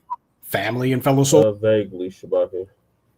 Okay, well, anyway, that's what Sarge is, and what he's got him another platform, and he says Sarge is a regular on there. I think I got it from Joe Gibson, but he's got all these damn rules and regulations and shit. But I'm gonna track him down. Yeah, I'm gonna call into it, man. You know what I'm saying? And I'll keep you posted on when the date is, you know. All right. What does this got to do with anything, though? He just had to get that out. All right, so I'm gonna play Professor Blacc too. Hunt down Sarge for what? Because he needs a sparring partner. Yeah, so Professor Blacc 2 is going to give us an update on Tiffany Cross and Angela Rye with tomato on the side. Dumbing down Black America. I don't think we need anyway. Especially the motherfucker that ditched us repeatedly. Who, Sarge, Lady J? Yes. Yes, we're not gonna go bang you. But see, but Lady Che, you got to understand the reason why he ditched us because he couldn't handle this truth. So why are we gonna go get him? Again. Shabaka needs a sparring partner. That's the only reason why. I think it'll bring our numbers up. To be argued. But that's just hold on, y'all. But that is just my opinion. Soldiers, I'm the professor, and this is the moment of truth. You can tell that some people just can't hack it when it comes to not having a white media company to hand them a regular paycheck.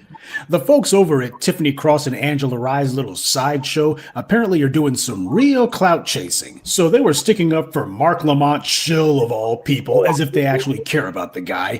And the person who they thought they were going to take shots at is Joe Budden and his very popular podcast. So they decided to make their contempt clear by putting together a podcast with the title Joe Budden and the Dumbing Down of America. With a title like that, they wanted to make it personal. This is what happens when you let mean girls be in charge of your promotion. But because of the fact that these clowns decided to go after somebody who has a hell of a lot larger audience than themselves, it wasn't long before his listeners lit up the former Breakfast Schlub host and former MSNBC cheerleader, and they were in full retreat. Angela Rye immediately threw Tiffany Cross under the bus, blaming Tiffany for giving the episode that provocative title. This is Tiff's conversation, but I do want to. This was Tiff's idea. Tiff is ready to claim that, and we're fine. We all weighed in. We all said what we said. But I would just say to them, well played. But I do apologize for titling the podcast. Well, maybe we shouldn't have done that. Now, before I go any farther, I think I need to give a disclaimer. I've never actually listened to Joe Budden's podcast. I barely know who he is. I saw that he did do a podcast with one of those video thoughts, Melissa Ford, and that was pretty much all that I needed to see. And if I may put it bluntly, he sounds like he lights up a joint before every one of his podcasts. Hell, he sounds like he lights up some weed before every commercial break. Again, I haven't listened to more than a few minutes of his content, but let's be honest. If you happen to listen to his podcast, am I really that far wrong?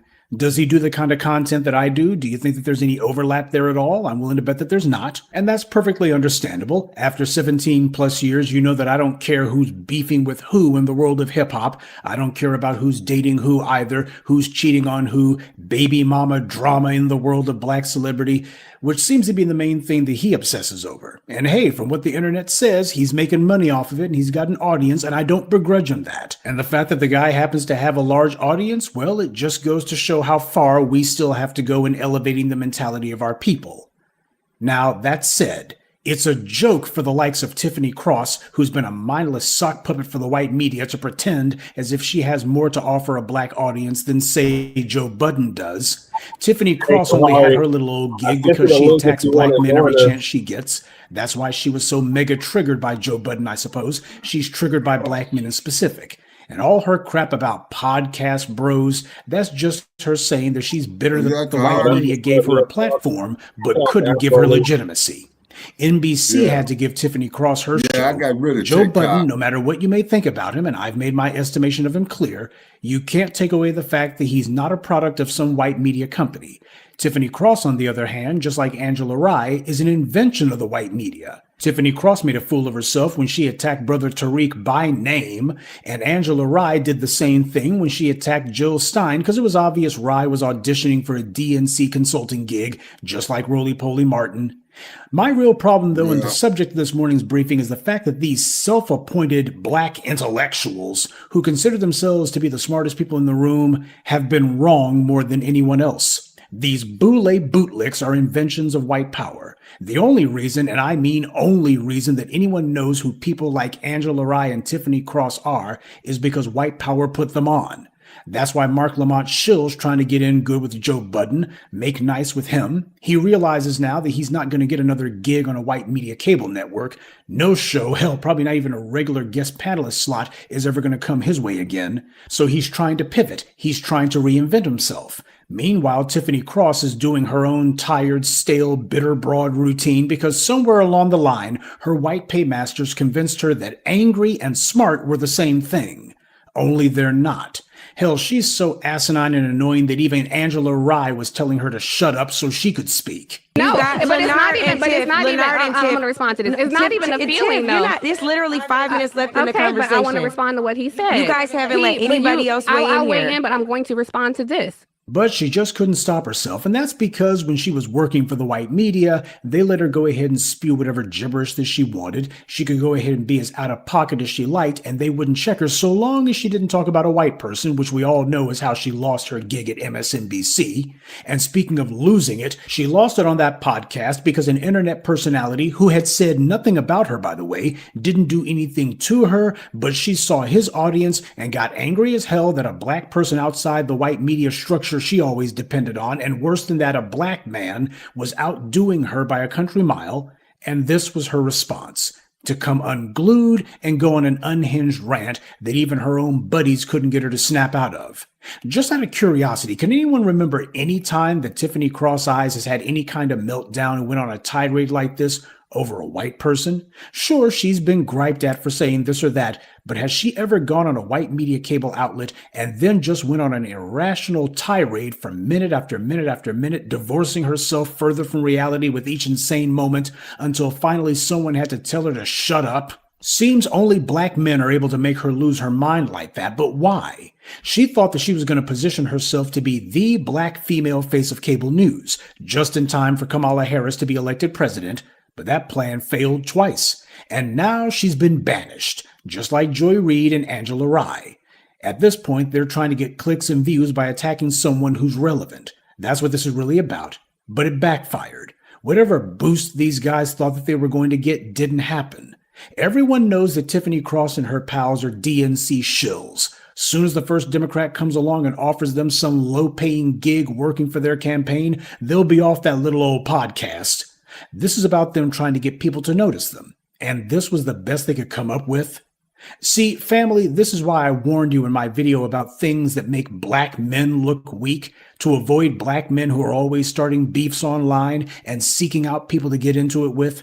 The people who I'm talking about are individuals who will falsely claim, well, I'm going after so-and-so because they're doing wrong or they're misleading the people.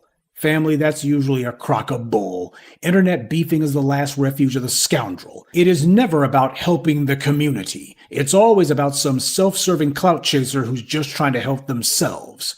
Internet beefing is the last refuge of the scoundrel, which is why Tiffany Cross and her pals are doing it. And while Tiffany Cross and her pals' jealousy at Joe Budden's success makes sense, their anger at him and trying to attack him on the grounds that he's not an intellectual makes no sense at all. Did he ever say that he does highbrow or intellectual anything? Did he ever claim to offer the highest level of discourse and analysis of the day's events? Or did he make his niche to talk to hip-hop artists and discuss things that are admittedly of interest to a urban audience? That's not an insult, it's just a statement of fact. This is not somebody who's trying to talk to the intelligentsia. He's trying to talk to the proverbial people on the block. His content doesn't challenge his listeners because that's not what he's trying to do. He's not going to be what Tiffany Cross wants him to be, and that's a good thing because nobody wants to be what Tiffany Cross is, a professional DNC butt kisser. She and her pals are whining at this guy because they're jealous and furious. They're not being shadow banned like the new voices of Blacc Media are. They've got name recognition, such as it is, right? So why aren't they using it? Because they already tried, and it's not working. Make no mistake, it's pure jealousy on their part, because these people have been on white media TV, and these people have been hobnobbing and bumping elbows with important white people, so as far as they're concerned, they matter because after all, they are the talented 10th, right? They're the intelligent ones, they're the academics, except nobody's listening to them. This is what happens when you spend most of your adult life working for white media radio stations and TV networks with white producers and supervisors who tell you how great you are, but in reality, you're just a token Negro who they squeeze in between commercial breaks. We know that people like Tamron Hall were having a fling with the likes of Lawrence O'Donnell. That happens more than people think in these white media companies. It's part of how you get along and climb the ladder. But what happens when you get fired from these same networks? Then what? You wind up like these people, And sure, Tiffany Cross and Angela Rye can whine that Budden's podcast isn't elevating the mentality of the Black community, but guess what? Neither is Tiffany Cross or Angela Rye or anyone else over on that dumpster they call a podcast. No one can lie and claim that they ever learned something that they didn't know or that they got a perspective they hadn't considered after listening to those people. Their audience is every bit as dumb as they claim Joe Budden's to be, and their content makes people stupid by spoon-feeding them propaganda whose only purpose is to make it possible for the Democratic Party to give those guys a job. Nothing they've done has made anyone smarter or more informed. They've only made people more ignorant. This is the incompetent operative class trying and failing to be media gatekeepers. That's what this is really about. This is them making their attempt to say that we can shut somebody down or we can put pressure on them.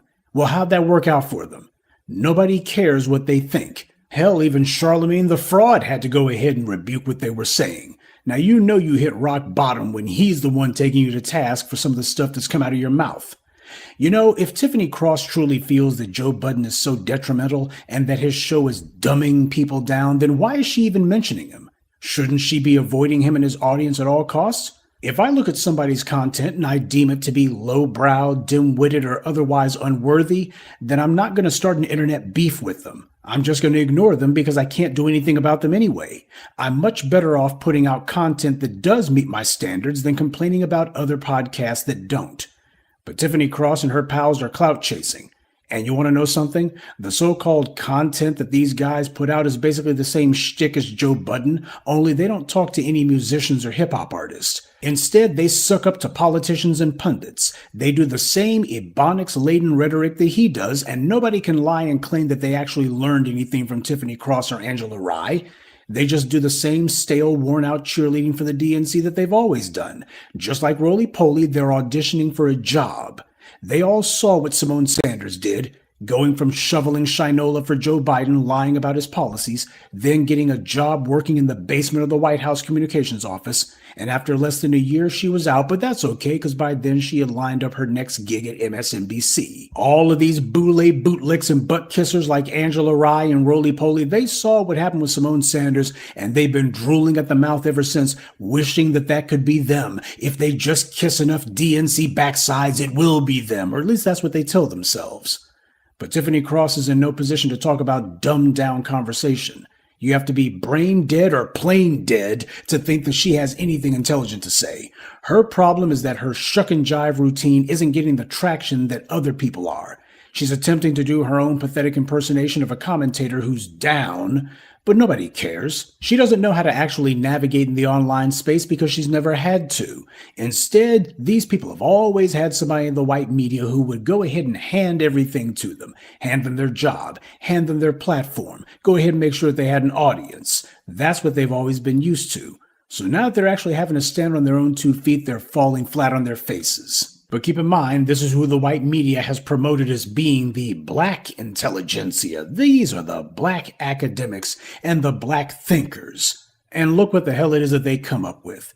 The kind of stupidity that you would get from any other hood rat on a street corner. To the extent that society, especially the black community, has been quote-unquote dumbed down, I wouldn't necessarily lay the blame for that at the feet of the Joe Buddens of the world. I would actually lay the blame squarely at the feet of the Tiffany Crosses and the Angela Ryes and the Roly Polies and the rest of the fakers, frauds, phonies, and fools who call themselves speaking for black people when in reality they only speak for themselves. This whole idea of the talented 10th, that was a cute idea in theory, but in practice, it's been completely and thoroughly co-opted by a bunch of self-serving narcissists, many of whom propped up by our direct enemies. These guys do nothing but cheerlead for whatever their would-be white political paymasters say. They don't have an original thought in their heads because their entire purpose is not to be original. It is to actually be slavishly devoted to a policy slate that came from outside our community and doesn't operate in our interest. Rather than whine about what somebody else said or you don't like what they said to one of your pals,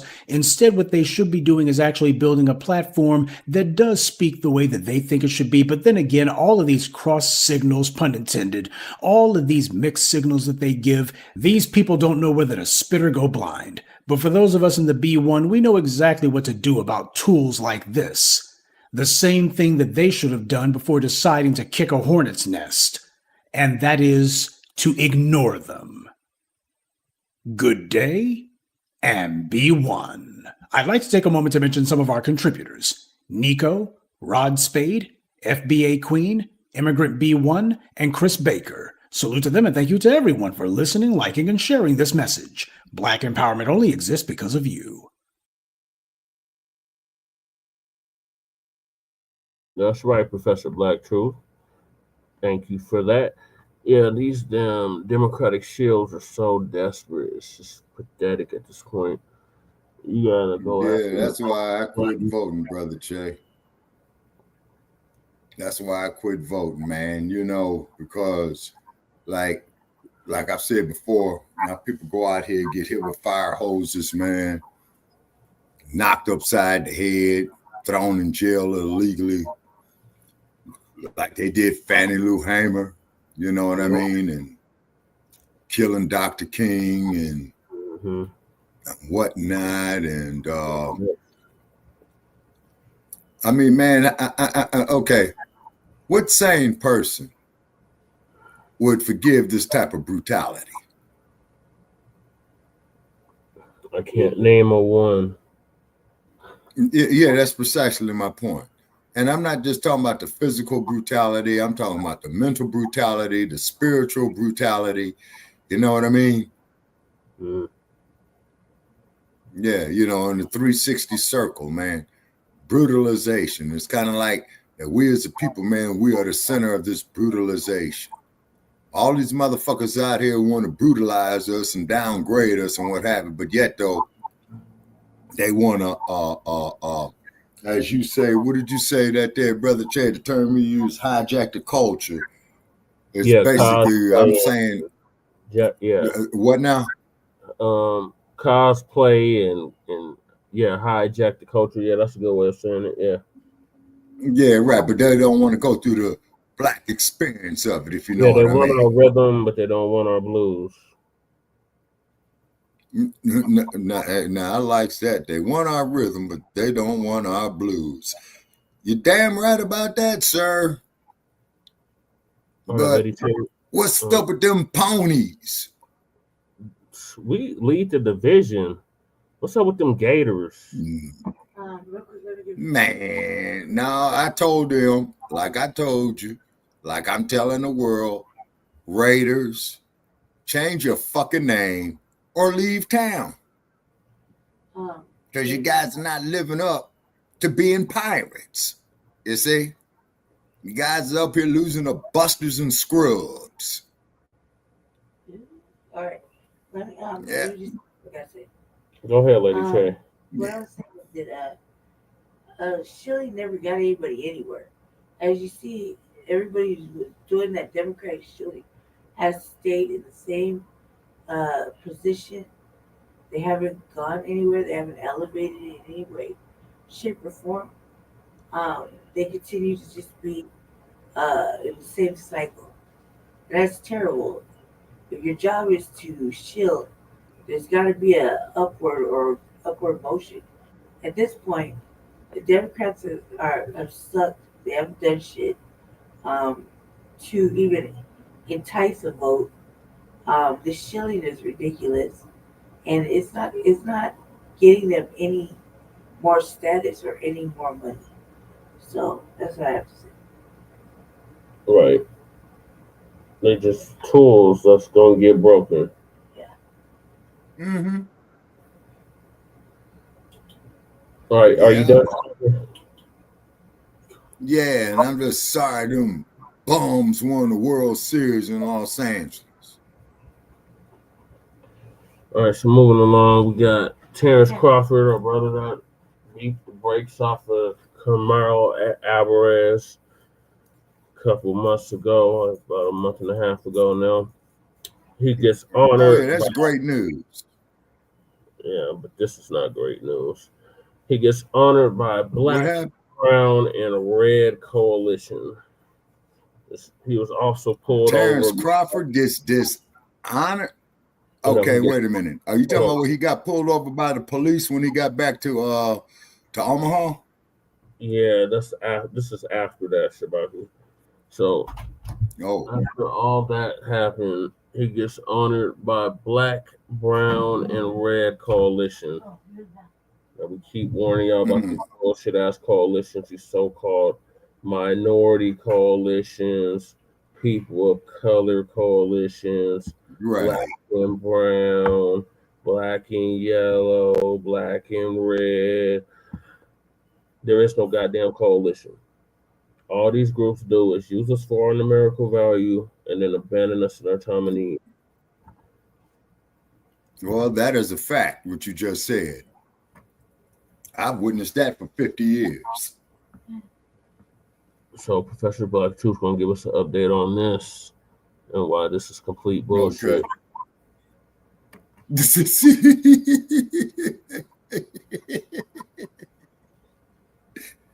You say family and fellow soldiers, I'm the professor, and this is the moment of truth. Well, more than 3 weeks following Bud Crawford's unsettling traffic stop in Omaha, and the boxing champ is back in his hometown tonight.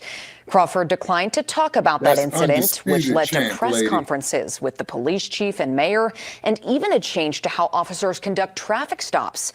Tonight, Bud wanted to shift the focus back to the community, and the organization honoring him was eager to do the same. First Alert 6's Andrew Pfeiffer has the story.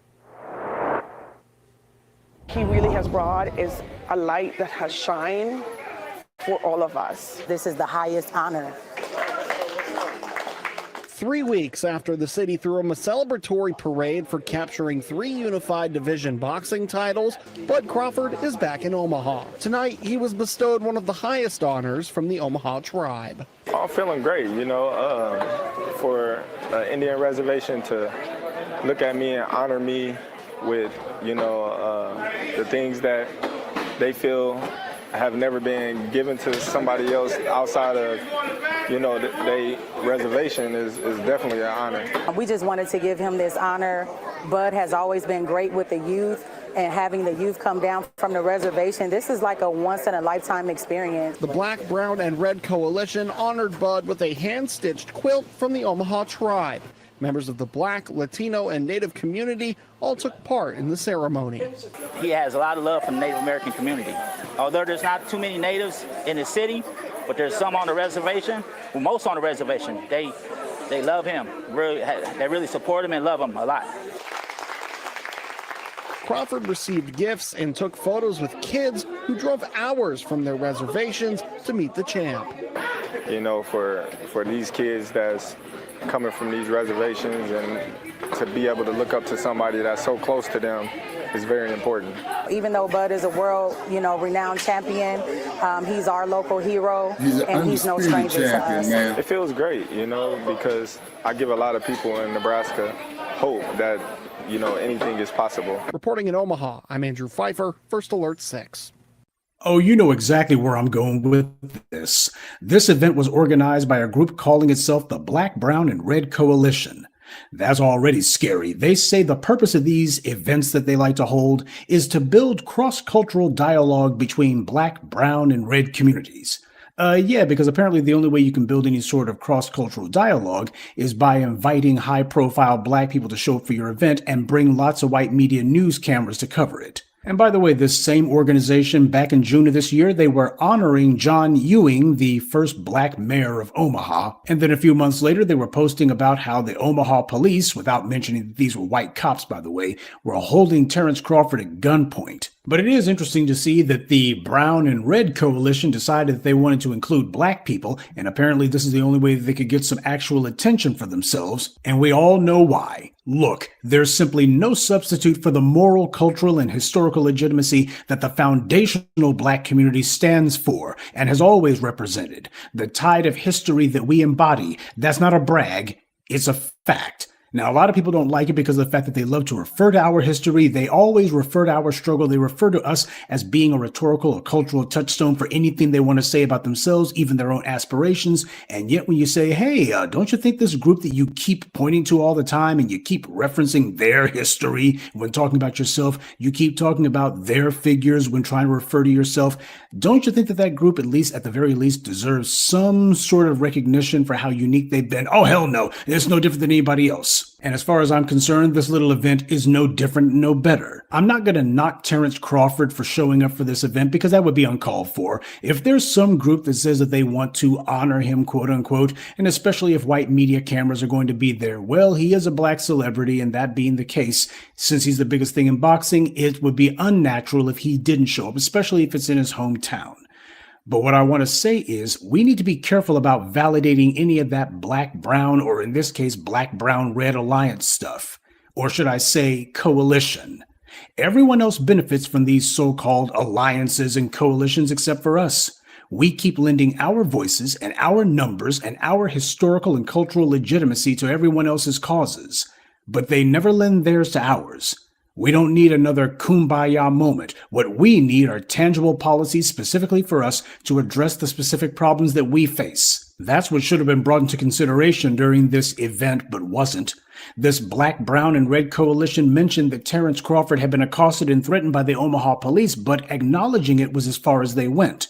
What's really called for, what's actually necessary, is an anti-black hate crime law. That's what they should have been advocating for. A law that recognizes the obvious open anti-black racism applied against black Americans like Terence Crawford. An anti-black hate crime law that also applies to the thugs in blue, to the police. We don't need anybody giving us empty words of sympathy. What's required is advocacy for the kind of policies that we need. You've never had any red or brown person in that place who wins a huge athletic victory and then they come home and they get threatened at gunpoint by the police. Now, if these guys are not willing to own up to that historical reality and they're not willing to actually take a stand against it, then what they're really saying is, go ahead and hold hands with us. Go ahead and do some photo ops with us. He did it. The fact is, it was still done, Shabak. We don't care why it was done. There's no justification for it. We don't care if he lost money on the fight, Shabaka. That's not our concern. We don't care about that. The fact is, no other athlete, when they win an award, come home and start working with all these other groups like that, like no, or mentioning other groups like that. No, that does not happen. They stick to their own people. Mm-hmm. They mention their own people. They don't do this coalition bullshit and we're all minorities in the struggle. We just gonna stay cool. I don't do none of that shit. Yeah.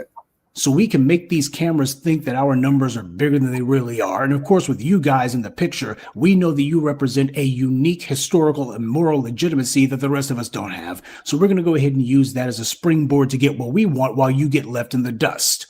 What's happening here is that onboarding of that black fill-in-the-blank coalition stuff. But there's also the fact whenever we see these weird little instances like this, it's almost always a Trojan horse for intersectionality. That train is never late. When I see groups like this, you know that most of what they're going to be talking about is going to be of the interest to the brown and red coalition. And as far as black folks, that's just a momentary incidental that's going to be mentioned and then moved on from. Organizations like this are at best just social clubs for the boule mouthpieces for the white left.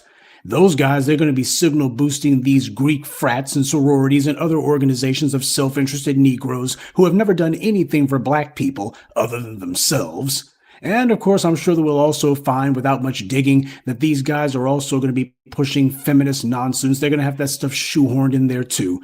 That's what these guys are actually about. On their Facebook page, they were trying to push hysteria because the federal government wants to have a registry for illegal aliens. And that being the case, why should somebody actually be expected to obey the law?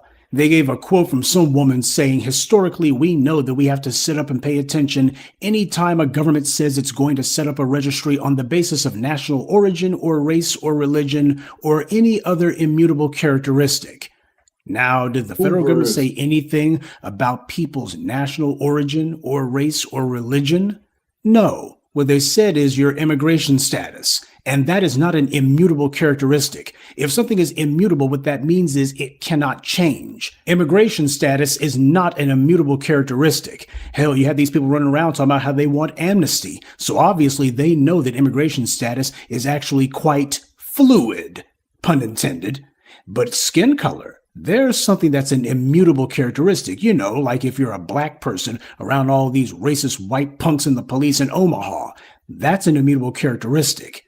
But the DHS is not saying anything about national origin or race or religion, and they know it. They're trying to make a false connection between people who broke the law to be here, many of whom come from cultures that are rabidly anti-Black, but the brown and red coalition, they didn't have anything to say about that conveniently. And these same individuals broke America's laws to get in and broke America's laws by staying here. That has nothing to do with anyone's national origin. There's illegal aliens from all over the planet here, and all of them are criminals. And it has nothing to do with race or religion either. Keep in mind, these are the exact same Hispanics who can't wait to tell you that they classify themselves as white on employment applications, on school applications, driver's licenses, and birth certificates. The exact same people who, whenever it's convenient to them, or when white supremacy has its foot up their behinds, suddenly they start saying that they're brown. Brown, red, black coalitions they start talking about. So much for immutable characteristics. But these are the very groups who are making these organizations for their own benefit. It has nothing to do with what's going to be helping Black people. Because the brown contingent of this black, brown, and red coalition, quote unquote, they need to be the main ones leading the charge against the anti-Black racism that comes from Hispanic culture. Latin America is absolutely riddled and infested with anti-Black racism, and the individuals who practice it there bring it here. So why aren't these guys calling it out? Why aren't they saying anything about it? See, there's a real threat, a real issue that actually needs to be talked about. But these guys aren't talking about it, and they'll have empty-headed Black folks standing right beside them while they ignore the elephant in the room, and they'll be sitting there going, oh, we're just all best friends here, while they're not saying anything about the anti-Black racism that they got from inside their very organization. And don't be fooled. Before it's all over, you can bet they're going to be trying to get Terence Crawford to say that we need to protest the ICE deportations. You know, all this stuff. We all just people, don't you knows? That's what they're going to be pushing for before it's all over. They'll be trying to get him to say some stuff like that. They'll be saying he needs to stick up for Native American reparations. He needs to stick up for Native American land reclamation. After all, we gave you this blanket here, and that being the case, you should go ahead and stick up for all of our issues. And as for yours, well, we'll pray about it or something. That's the angle that these other groups are actually playing.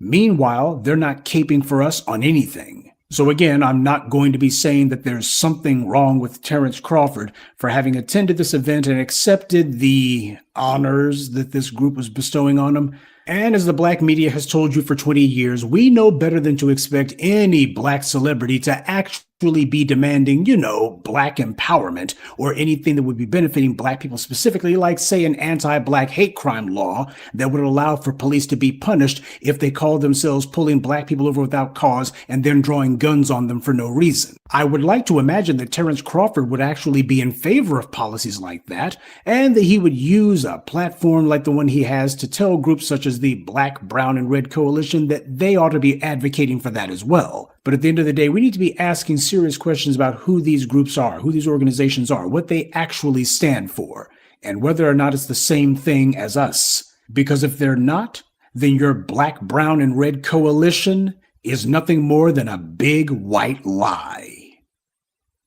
Good day, and be one. I'd like to take a moment to mention some of our contributors: David Williams, City Soapbox TV, Rahman Mohammed, Jimmy Whitfield, and William Zellers. Salute to them, and thank you to everyone for listening, liking, and sharing this message. Black empowerment only exists because of you. Right. Thank you, Professor Black Truth. Yeah, man, these groups can go to hell for all I care. Like, these same groups are speaking against our reparations, speaking against things that's in our best interest. But then they talk about, oh, we got a coalition. Ain't no goddamn coalition. It's a no-alition. Nope. You try to use us for an American value and then abandon us in our time of need. That's why Dr. John Hancock said we have no goddamn friends. We have no friends. Right. You want a friend, look in the goddamn mirror. The problem with a lot of Black folks is, oh, I want a friend in these other groups. No, these other groups are not our fucking friends. They show us every chance they get. They're not our goddamn friends. And then quote Dr. John. I'm sorry, go ahead, Jay. Go ahead. To how many Black women or Black men they date or sleep with. It don't, how many kids they have with a Black woman or a Black man. At the end of the day, they're going to ride for their people first. They're going to put their people's interests first. Yeah. Yeah, and then the quote, Dr. John Henry Clark's student, Dr. Marimba Ani, who emphasized that even more so. And all this is part of the Ma'afa, a disaster so bad it's beyond description. Well, Shabaka, as you know, I'm not a Pan-Africanist no more because that's been a one-sided affair, and the rest of the diaspora refuses to get on code. And I'm beyond trying to educate them on racism, white supremacy, and all the 9 areas of human activity that it controls. So, as far as I'm concerned, they're like these other groups. They can hold their own nuts. We're not caping for these other groups no more. Well, on that there, I would say on that one there, Brother Chase, since I'm in my twilight years, your generation, man, is gonna be stuck with that situation, Yeah. All right, Lady Che, what are your thoughts? I believe we're gonna call it tokenizing. I think that's what I took from this whole situation with Terence. Yeah, what's really sad is that when he wins, they pull him over and act stupid, and then a few weeks later, they honor him with this multi-coalition kumbaya type motherfucking day. And it's sad because I don't know if he even sees it, that they're tokenizing it. Mm. You know what I mean? I don't even think he sees it as those Native Americans are $5 pretendians. Mm. You dig? And as much as the kids love them and shit, what is this, Oklahoma? Yes. No, Nebraska, Lady Shay, Nebraska. Oh, Omaha. Oh, Omaha. Nebraska. Okay. Nebraska. My fault. Yeah, birthplace of Malcolm X. They're not really there. They're more there to give them a blanket, to show goodwill, woo-woo, right? Mm.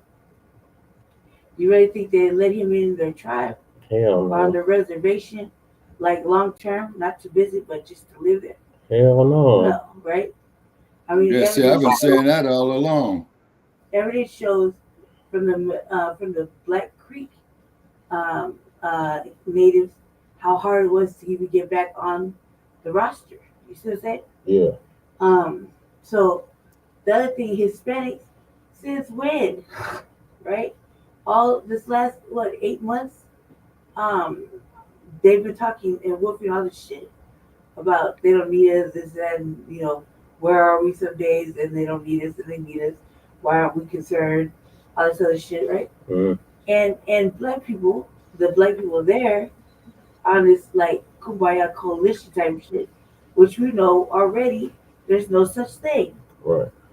There's no such thing as black, brown, red coalition. We don't hold hands into dusk. No, because once it comes time for dusk, their ass is going to their protected areas, and his ass will be out in the street getting fucking profile. Mm. You see what I'm saying? So there is no such thing. I wonder if he even sees it or he saw it, because then that's really off brand if he never seen that coming. Because I think that they're just gonna tokenize him, like Nebraska got a star, or a fighter, a champion, and he's gonna champion their causes. You dig? Mm. I see that just burning up in his face for doing that.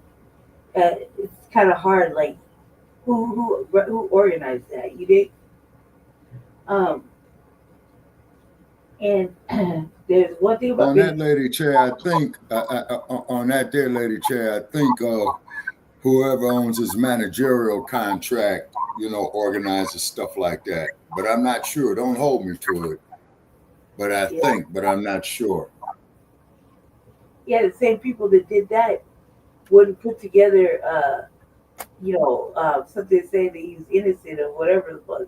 We knew it was, but it didn't say, we're still practicing anti-black racism.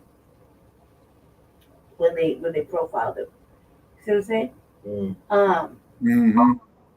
I feel like that it's just another way of tokenizing any black person for what they do, whether it's good or bad. You know what I mean? Well, it might be good, but in the last case of him, it was bad, and he was just on the wrong end of the proximity to whiteness. You know what I mean? Well, Lady Cherry, to give you some more cannon fodder on what you're talking about, I don't have to say this man's name, but when he became the heavyweight champion in the mid 1960s, okay, they used to do that to him. Pull him over with no probable cause, harass him. He goes to the University of Texas. They call him a coward. He in turn says, well, if I'm such a coward for not going, why are all you white boys going to Canada? That was white people talking. Yeah, talking about these so-called Hispanics and these 5 natives. And even pretty black people. Pretty black-looking people. Free what? Pretty black-looking people like coons and mammies, tethers. Oh, they hated him too. The biggest coon was a dude by the name of Floyd Patterson, who had stated here in Las Vegas that he was going to take the heavyweight title from this individual for the American people. He got his ass whooped severely, very severely. See, and they had, like I said before, that they had told him that he wasn't this, he wasn't that, and which is hilarious about it because they're both American. So it's like, what are you gonna take? It's just an oxymoron. It makes no sense. But yeah, well, I'm just talking about the era at that time in 1967, Brother Che. That's all I'm saying. You're talking about the Pan-African era, Shabaki. We're not on that no more. But Lady Che, what are your? No, I was talking about Muhammad Ali's era. I know he had his own separate era. Pan-Africanist. That's the only reason why Floyd Patterson would have said that, because they were both Americans. They were both born in America. So why would he say, "I'm going to beat you for the American people" if they're both American? People saying, well, you would have to ask. You would have to ask Floyd, but you would have to ask Floyd Patterson that, Brother Che. See, you would have to ask Floyd Patterson that. Say. Well, I don't even know if he's still alive to even ask him that. No, Patterson is dead. So I can't ask him that. So since I can't ask him that, all I have is what I can concur from what you have told me over the years about Muhammad Ali and how he was what we would consider a Pan-Africanist. We're not on that no more. But back then, that was the thing. So the only reason why I'm going to take the title from you for the American people, and they're both Americans. They were both born in America. That would be the only justification, the only reason why he would say something like that. But they did love him in Africa, that's for sure. I remember when he first went there for the fight. I'm talking about not fighting Patterson, but when he fought George Foreman. They did love him over there. All right, Lady Che, were you done with your saying? Lady Che. What? Were you done with what you were saying? Yes, sir. Tokenizing. Yeah, you were saying something about tokenism. As I feel this was about tokenizing to later on promote some sort of agenda. I don't like what Professor Black Truth was saying. I could hear him when I was in the restroom. I'm in full agreement with what he's saying. Right, because none of them groups is going to champion our causes. Right. But they're going to want him to champion theirs. Mm-hmm. That's exactly that's why there's no coalition. And that's why Pan-Africanism is dead, because it's been a one-sided affair with FBAs, foundational Black Americans, fighting for all these other groups, and it's not being reciprocated. All right, so moving along. Race soldier Sean Grayson found guilty of unaliving Sonya Massey, faces up to 20 years in prison. If you ask me, that's an insult to all of our intelligence. That race soldiers should be doing life without the possibility of parole. And put it in the general population. Right. He literally said he was going to shoot our sister Sonya Massey in the face. He did it. That's premeditation. Should be facing first degree murder. Period. Exactly. And then to find out too, that somebody, if you told me that was right, that Illinois got rid of the gallows, they got rid of the death penalty. Yeah. And that it was definitely worthy of the death penalty, because that could have been somebody we knew. Yeah. So the first clip is from Palmetto Star, our brother Too Raw for TV. And then the second one is Florida. Yeah.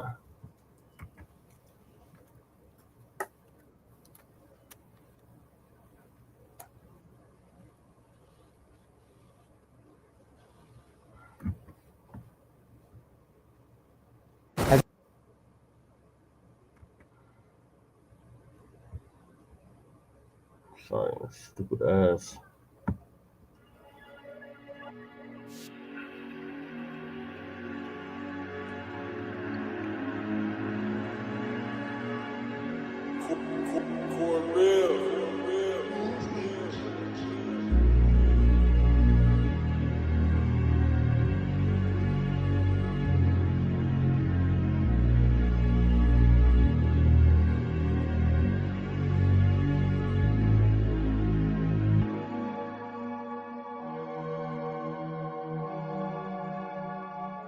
And then to find out that this motherfucker man got fired. What's up, YouTube? This is Too Raw for TV. 6, Shabaka. Sonya Massey's KILLER has officially been found guilty of her MURDER a little more than a year after he shot and unalived her. Sean Grayson, a former sheriff's deputy in Illinois, was just found guilty of second-degree MURDER after a trial that lasted a little more than a week. The jury began deliberations Tuesday morning and returned the verdict this afternoon. Grayson was arrested in July of last year after he unalived Massey, who had called 911 in the first place about a possible prowler lurking outside of her home. Horrific body cam footage came out in the aftermath of the incident, which showed the conversation taking a deadly turn after Massey turned off a burner on her stove and brought a pot of boiling water over to the sink. With another deputy looking on, Grayson loses his cool and tells her repeatedly to drop the pot before stepping around the counter and unloading his gun in her face. The Sangamon County Sheriff's Office later fired Grayson, who claimed he feared Massey meant to throw the boiling water at him. Famed civil rights attorney Ben Crump, who represented Sonya's family, told us he and Sonya's father, James Wilburn, weren't buying Grayson's excuse after the body cam footage was released. The family has since secured a $10 million civil lawsuit settlement connected to her death. I mean, that seemed like a lifetime ago now when I think about it, man, that incident. But it was just a year and a half ago, I guess. Not quite a year and a half ago, but somewhere around a year and a half ago. And I was totally disturbed by the video footage. And to be quite honest with you, had there not been body cam footage, I think he would have gotten away with it. I think he would have gotten away with it. It's been a while since I've seen the video footage, but one thing that I do remember, that the first thing that floated in my mind was he seemed, Grayson, he seemed very intent on causing some sort of, first of all, like he was looking for something to cause the suspicion of, I don't know if I want to say he was trying to arrest her, or he was looking for something almost like to get her on. And then secondly, it's like he was trying to find some reason to come inside. He was trying to find some reason to come inside her home to do something to her. That was the main thing I noticed. Then when he flipped that switch with the pot situation, I think he literally was looking for something. He was looking for some reason to do something to this person. And he found that opportunity when she went over to turn the pot off from boiling the water. I think she was cooking. I think she might have been preparing tea or something. Then people say, oh, well, she said, I rebuke you in the name of Jesus. That's an expression. That's an old Southern expression when somebody says something that's just, just stupid. And this is even most people who try to play that game, always blaming who in these situations, even most of them say, okay, even though they try to downplay it, yeah, okay, this is a cop that, okay, we can't defend this one. He acted stupid. Because on the one hand, you tell her to drop the pot. How can she drop a boiling pot? She can't. Then it's going to splash all over her. Plus, this is a small woman. And she was probably about 15 feet away from him. 15 to 20 feet away from him. She had no intent on throwing a pot of water on him. He just did that because I think he wanted some excuse to do what he wanted to do. If you remember, an article I just read from, which is on TMZ, didn't even mention this. He had previous instances of abuse of authority. This wasn't his first time. This was his most severe consequence. I mean, this was his most extreme action. But he had a history of doing these types of things. So he was looking for, to me, from looking at that video, it's been a while. I think it's a 30-minute video or something like that. But from looking at that video, it's very disturbing. And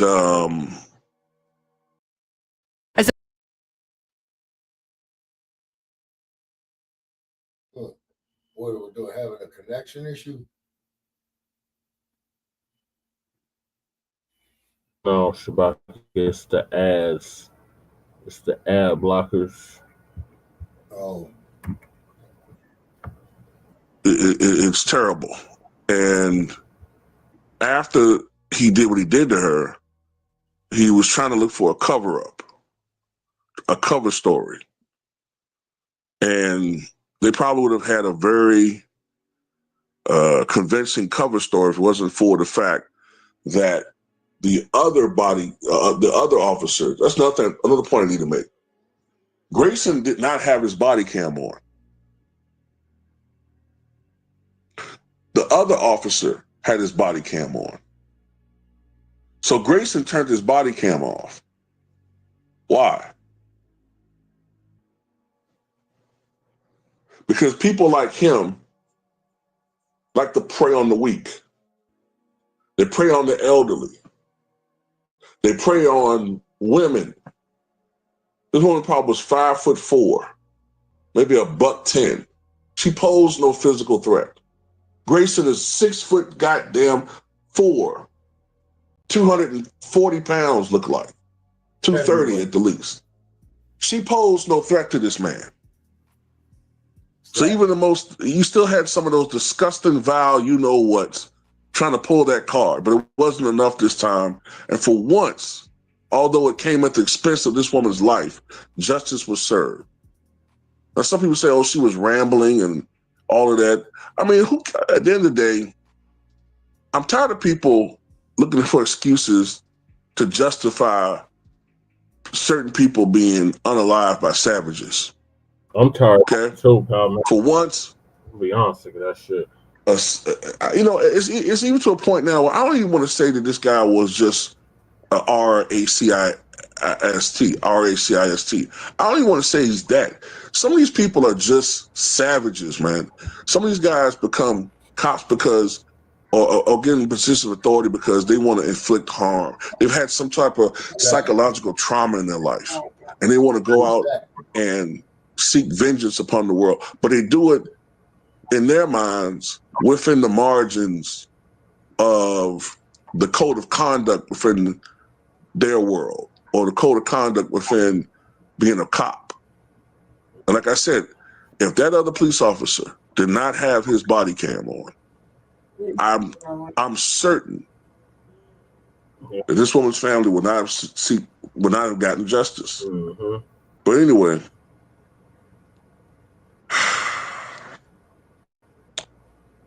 that's all I got to say on this one, man. Rest in peace to Sonya Massey. Yes. To hell with this piece of scum. Tell me what you guys think. Yeah, I'll give you a call. I think I still got your number. Yeah, definitely give him a call, Shabaka. With Palmetto left out, and she called them for help. Yeah, that's the irony of it. Disturbance in the backyard. She called them for help. Yeah. Sent 2 race soldiers to her house.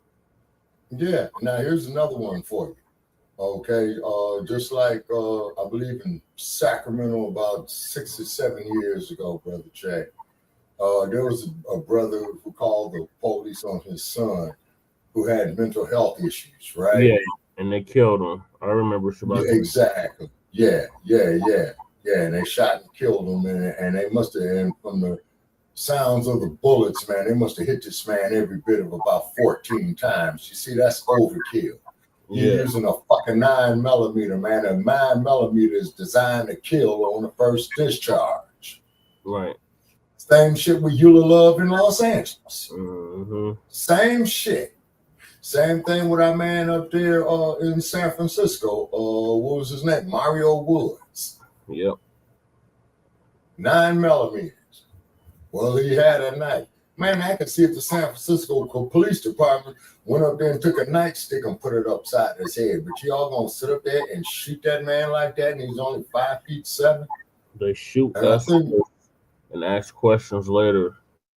Yeah, and I think, Brother Che, if memory serves me correct, didn't I read the clip from the San Francisco Chronicle newspaper on that?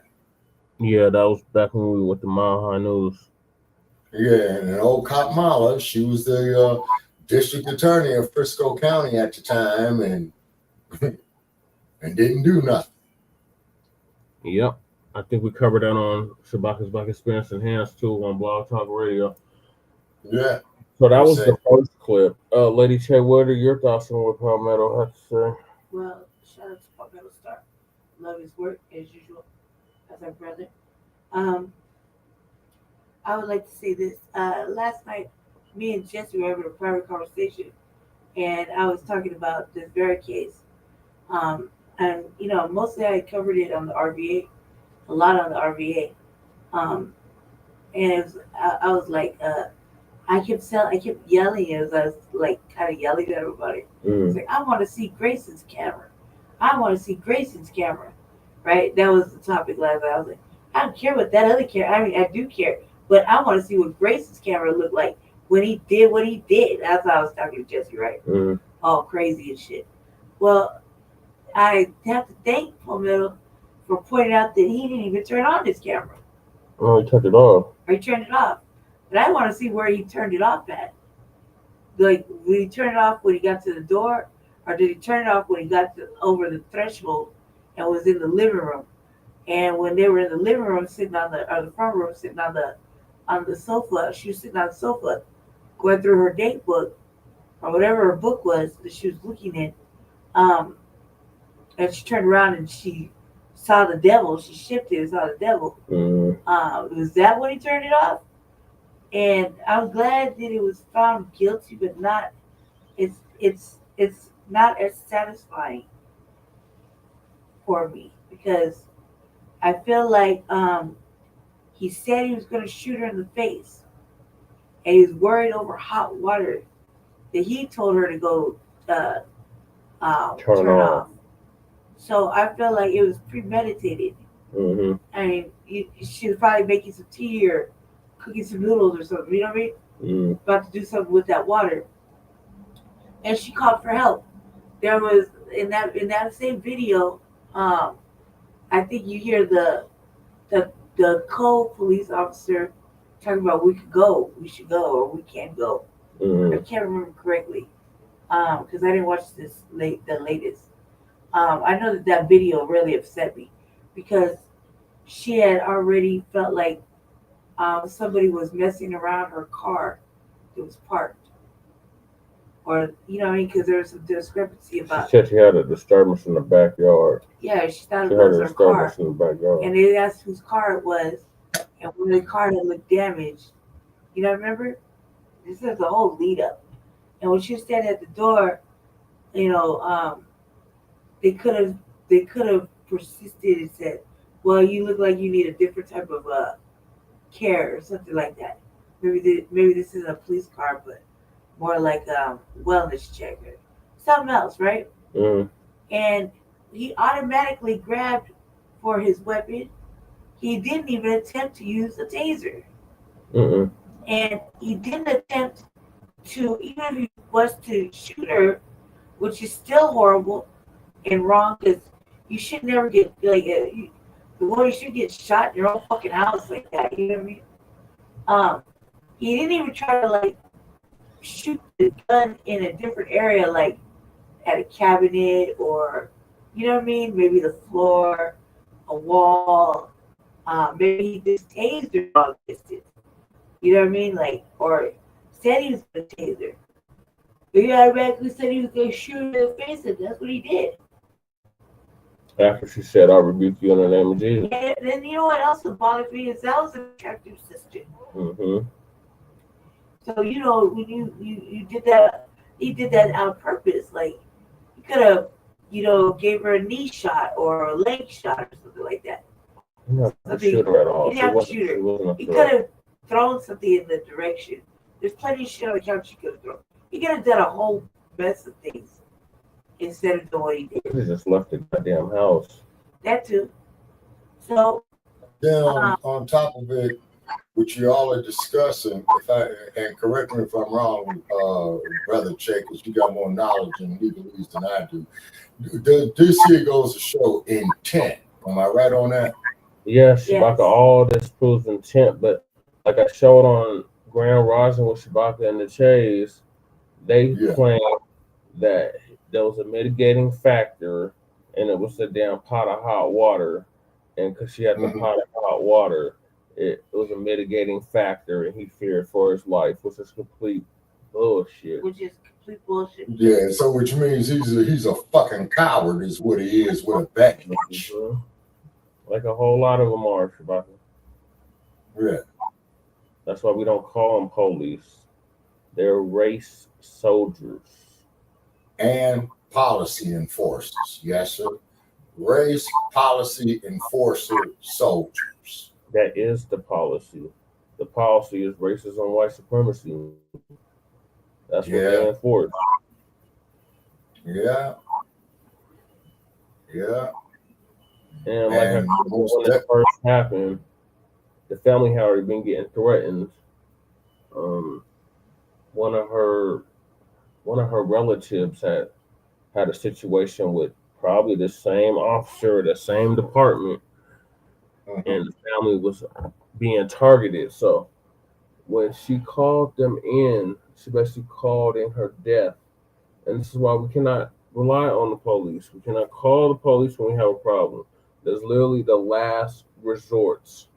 You do not call the police. You don't call the police on a family member. You don't call the police for a disturbance.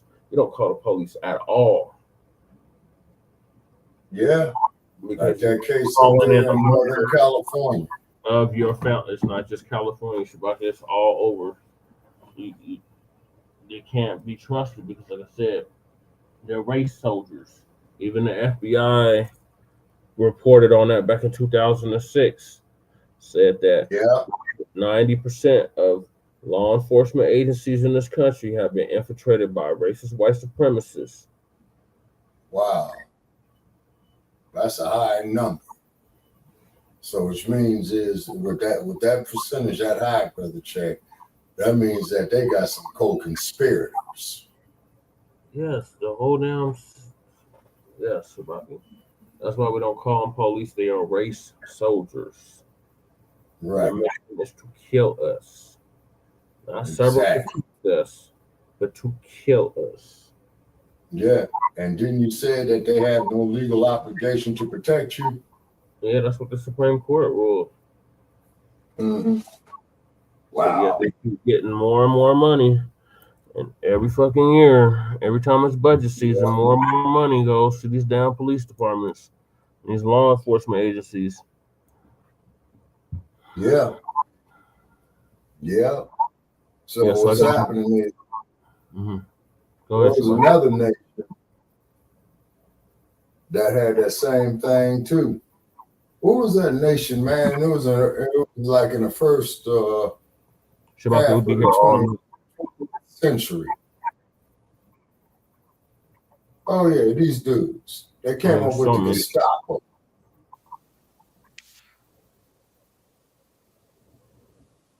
You've tried it your way, but you're still in debt.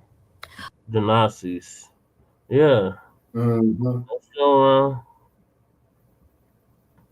yeah. Well, a lot of them cats ended up in South America, Paraguay. Yeah, Operation. Brazil. Yes, Operation Paperclip, Shabaka, yes.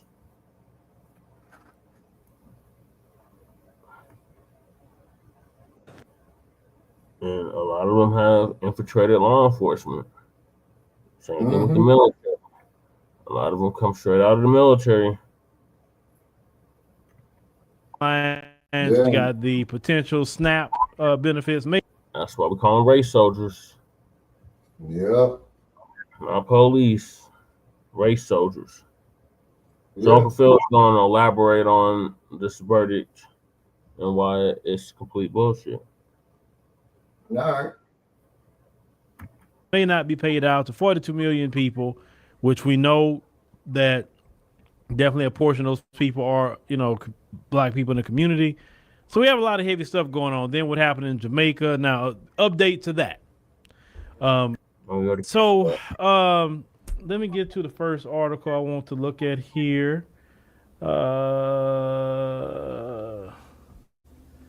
Let me see here. Boom. All right. Illinois deputy found guilty. Hold on. And let's go down here. So it says a jury on Wednesday convicted Illinois sheriff's deputy of second-degree murder, lesser charge in the shooting death of Sonya Massey. It's a black woman who called 911 to report a suspected prowler. Only in the United States of America you can call for help and you the one lose your life. This has happened so many times over the years, over a decade that I've been covering content and covering news. I mean, Sonya Massey isn't the first person. This happened so many times. I remember that young college student that happened to, young brother that called and that happened to him. Let's say now Sean Grayson, let's say could be sentenced up to 20 years in prison, let's say, or even probation. They say the jury did not convict him of first-degree murder, a crime that would carry a sentence of 45 years to life. They say while you believe Grayson's actions deserve a first-degree conviction, today's verdict is still a measure of justice for Sonya Massey.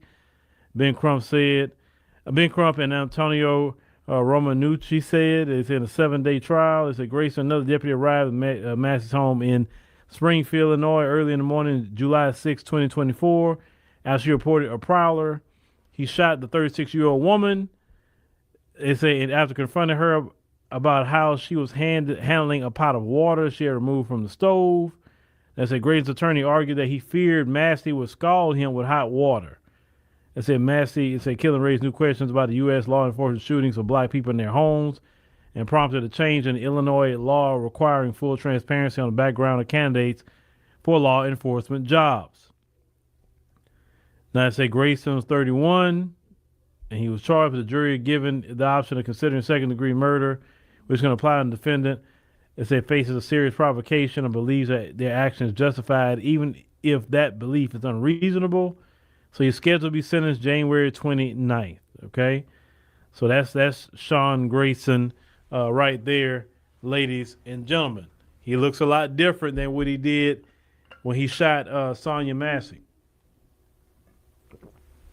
And I remember during the 2024 election, the Democrats were extremely silent about this case.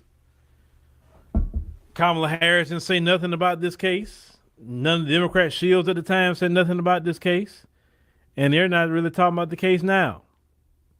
Now, I want to get to her father. Let me play this clip real quick. Sonya Lene Wilburn Massey. I'm James Wilburn. I'm her father. Sean Grayson should be able to get out of jail. My daughter can get out of that burial vault and walk out of Oakwood Cemetery. And I know that plot that's waiting for him, he can get to it as soon as he can. And it wouldn't make me any difference at all. But there's a difference in this country when you have my skin color and Grayson's skin color. We need serious justice, not a miscarriage of justice that happened here in Peoria. We need to pass the George Floyd Policing Act. We need to pass the John Lewis Voting Act. Yes. We need to make the Sonya Massey law across the whole United States. Yes. Then no family in our country can go through what our family has gone through. Because this man should have never had a badge and a gun. Right. This man was kicked out of the service. That's right. He was in 6 police departments in 3.5 years. That is shameful. Shameful on Sangamon County for even having a person like that, giving him a gun and a badge. And his gun, he had a sight on it. He had a laser sight. So all he had to do was put that laser sight where what he said he was going to do. He said he was going to shoot my daughter in the face, and he did it. He shot 3 times, but even with a laser on and going through a police academy twice, he still only shot her the once, which was good enough. But you see, my Judeo-Christian upbringing tells me to be absent from the body is to be present with the Lord. Yes. So my joy here today is that I know I'll see my baby again. And whenever the sun opens and Gabriel blows that horn, we're going to leave here and I'll see her again. That's about all I can tell y'all right now.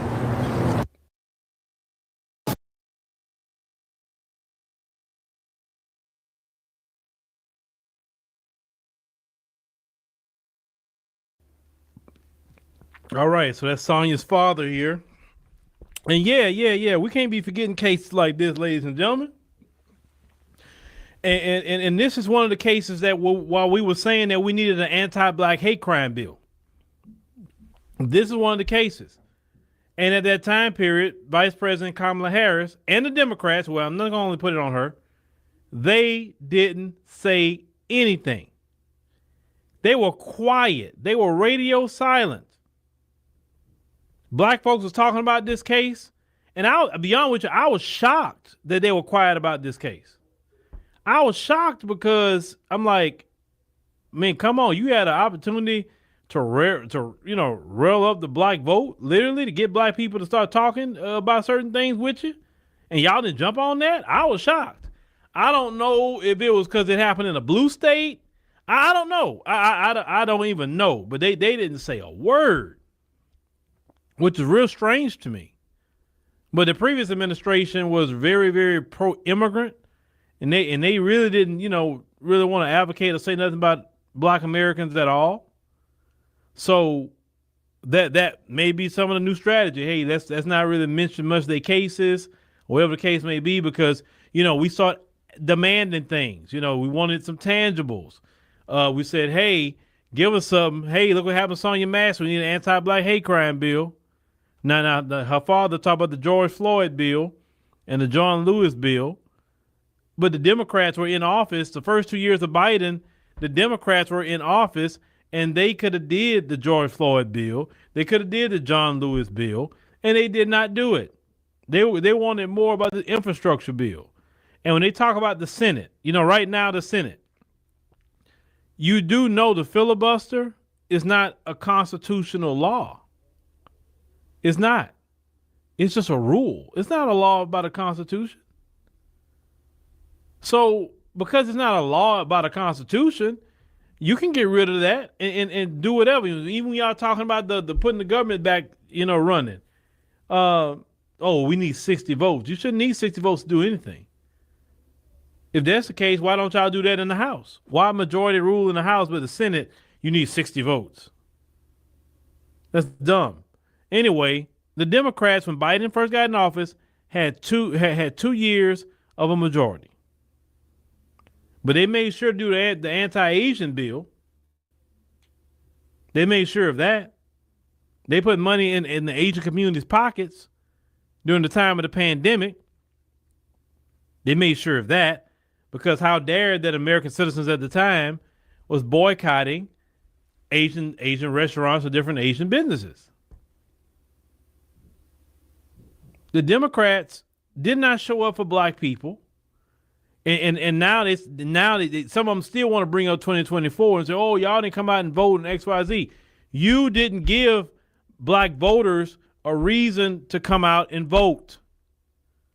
And you using Project 2025 and Trump just was not going to get it.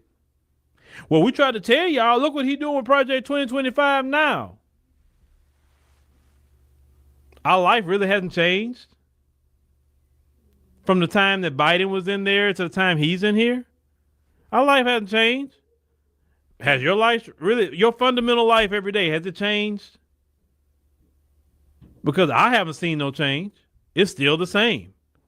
Now, maybe with the economy, we see some changes, but outside of just the operation of what I got to do as a Black man in America, I haven't seen any change. The Democrats, and they're going to, and trust me, the Democrats are spinning the block. A lot of y'all finding out. Okay, all right. M. Jordan down here says, Kamala Harris did make a statement on this situation. Anybody could put a statement out. Well, what was the statement? Somebody wrote, or what did she say? Oh, well, I hope she gets justice. No. Not a statement. I'm talking about the Democrats all over advocating for Sonya Massey. They did not. They were quiet. See, Kamala Harris isn't president right now, not because Trump was just so much better. No. It's because they neglected Black people. They neglected Sonya Massey. Didn't even say nothing about her. They, as a party, ignored her. They ignored Black America. And because they ignored Black America, a lot of Black Americans say, okay, I'm going to ignore you on election day. It's not that Trump was just so much better and Trump was so much of a better politician. And then some people did sympathize with Trump because the things that was happening to him at the time at the hands of the Democrats. And they really wasn't shy about what they were doing. They was very open what they were doing. Now they act like they wasn't being corrupt either. And now you want to talk about him getting his revenge, but y'all started that with him first. Democrats are not the party of the working people, and surely not the party that care about Black people. You look at the Democrats right now. They run around here doing rallies. Oh, boy, I got to talk about AOC on the podcast tonight. Oh, boy, AOC. Oh, God, okay. Yeah, I'll say that for later. You doing rallies, but what I thought the Democrats supposed to be the party for the quote unquote minorities and for social justice and you don't see them nowhere. They're literally the Republican Party too. Think about it. They always talk about the billionaires. The billionaires took over their party, and they're ran by the billionaire class that's in the Democrats. And Sonya Massey wasn't important to the billionaires who are liberal. There's a lot of liberal billionaires. The well-being of Black America doesn't mean crap to liberal billionaires who control that party. The billionaires is the one that sets the agenda for these parties, but y'all want to talk about the Republican billionaires, but talk about the liberal billionaires who set up there and gave all that money to Kamala Harris, and then your Black outreach was Cardi B. Cardi B. And I'm not beating up on Cardi B, but Cardi B would not be a person I would call to speak about anything with politics.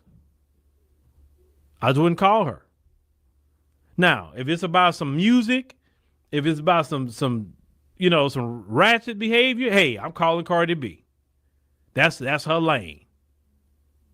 But if it's something serious, I'm not calling Cardi B for anything. And it's not Cardi B's fault because she went to get her bag. It's not Megan Thee Stallion's fault. She got her bag.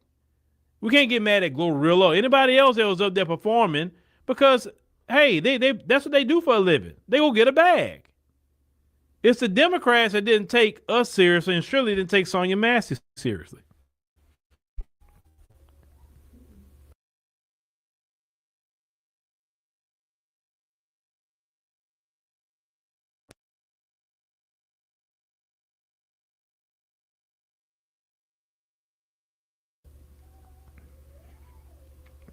Then you want to look at right now the midterms,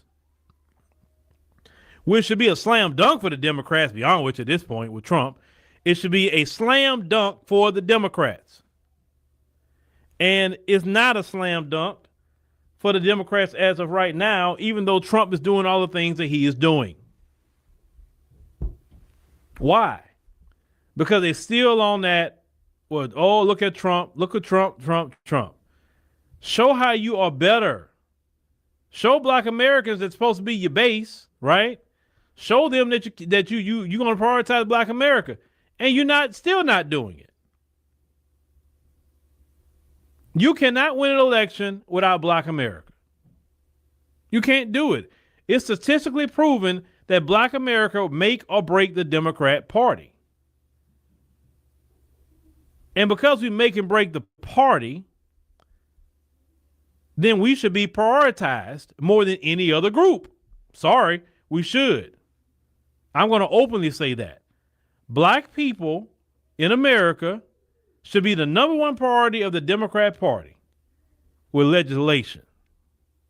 Of course you do legislation that benefits everybody, but some legislation you got to do that specifically target Black Americans. And all Black Americans are saying is, hey, y'all need to do something, reparations in the form of cash payments. Y'all had no problem doing that, the CARES Act and all that. Y'all come up with $4 trillion during the pandemic. No study, no nothing. But when it comes to us, it's studies, it's this, it's that, this and that, meetings and bringing in Candace Owens and doing all kind of craziness. But when it came out to the pandemic, y'all had trillions of dollars to throw at the pandemic with no study. That's why I don't even want to hear anything about a study in the commission. Then, let me talk to you Democrat shills. I've seen some of you talking about, yeah, during the election, y'all talking about y'all wanted reparations. Y'all wanted tangibles. Now look at what we got. Uh-huh. Yeah. And that's not going to change, or we can't get what we need. So we should just show up and vote to what? So everybody else be comfortable? You know how I feel about it? If I'm not comfortable, I don't want everybody to be not comfortable either. Listen, Either we all be happy together or we suffer together. Gone are the days, well, we're suffering and you're happy.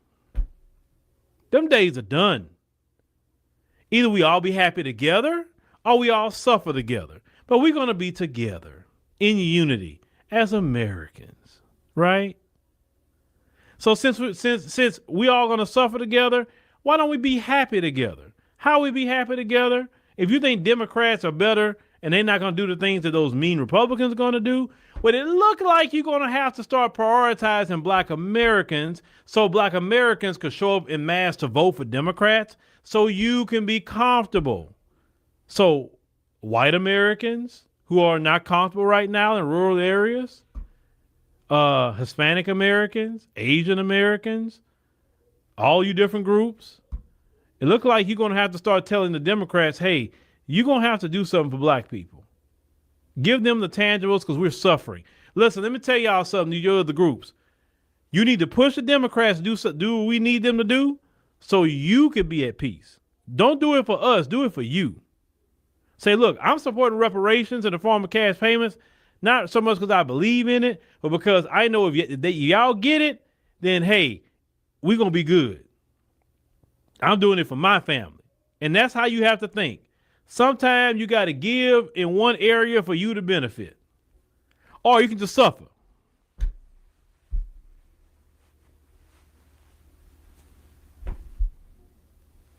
You can suffer. You can suffer after 2026. You can suffer in 2028 and on. Every 2 years, you can just continue the pain and suffering until you get that you're going to have to break bread with Black Americans. We have nothing to lose at this point. If you don't want to deal with the J.D. Vance presidency, then it looks like Democrats, you're going to have to do something. We need the anti-Black hate crime bill, reparations in the form of cash payments. Now, if y'all want to do John Lewis thing, that's on y'all. But at minimum, those two things, we got to have that. Black folks have been suffering in this country for a very, very, very long time. In Democrat cities. You got to look at places like Illinois. Yeah. That's not a Republican state. Nope. How is it that y'all, and I keep saying this to Democrats, Sonya Massey wasn't living in a sanctuary city, was she? There's no city in this country that's sanctuary for the Black man, woman, and child. Y'all have created sanctuary cities for foreigners. But there's no sanctuary city for Black Americans. And these are all Democrat-ran cities. They have created that. But it was a Black and for the people man that don't listen very well, I can't stand the Republican Party. So don't come to me, he's a Republican, he's a this and that and the third. No, I'm not. I know that you don't think outside the box. Let me say that. But how is it that it's a party that my people have voted for religiously, but yet they won't provide sanctuary for us? But you want to provide sanctuary for foreign nationals. And the Democrat Party gave money to foreign nationals that they didn't even give to Sonya Massey. They didn't put give her thousands of dollars to eat. Y'all talking about EBT? Go back to them videos where they was getting thousands of dollars of EBT. Mm-hmm. The foreign nationals, the Democrats were giving it to them. But people like Sonya Massey were suffering. Other Black Americans are suffering. But yet you want us to come out in the midterms and vote for you. And no. For people like Sonya Massey and the rest of the brothers and sisters out here, you're going to be held accountable. And let me tell you, Shield, something. Don't come this way. I always give a warning. Don't come this way. Because if you come over here, it's going to be worse than what it was in 2024. I'm ready. Because I got a whole lot of backup now. I'm talking about just what I got. I'm not talking about the rest of the team. Y'all already know. I got AI now. I didn't have that in 2024. I can hit y'all with all kind of scenarios with AI generated videos. I can hit y'all with Lasherica. I can hit y'all with so much this time outside of just myself now. So it's best just to stay over there. Don't call my name. Leave me alone. That's the only thing I'm telling y'all, because I'm ready for it.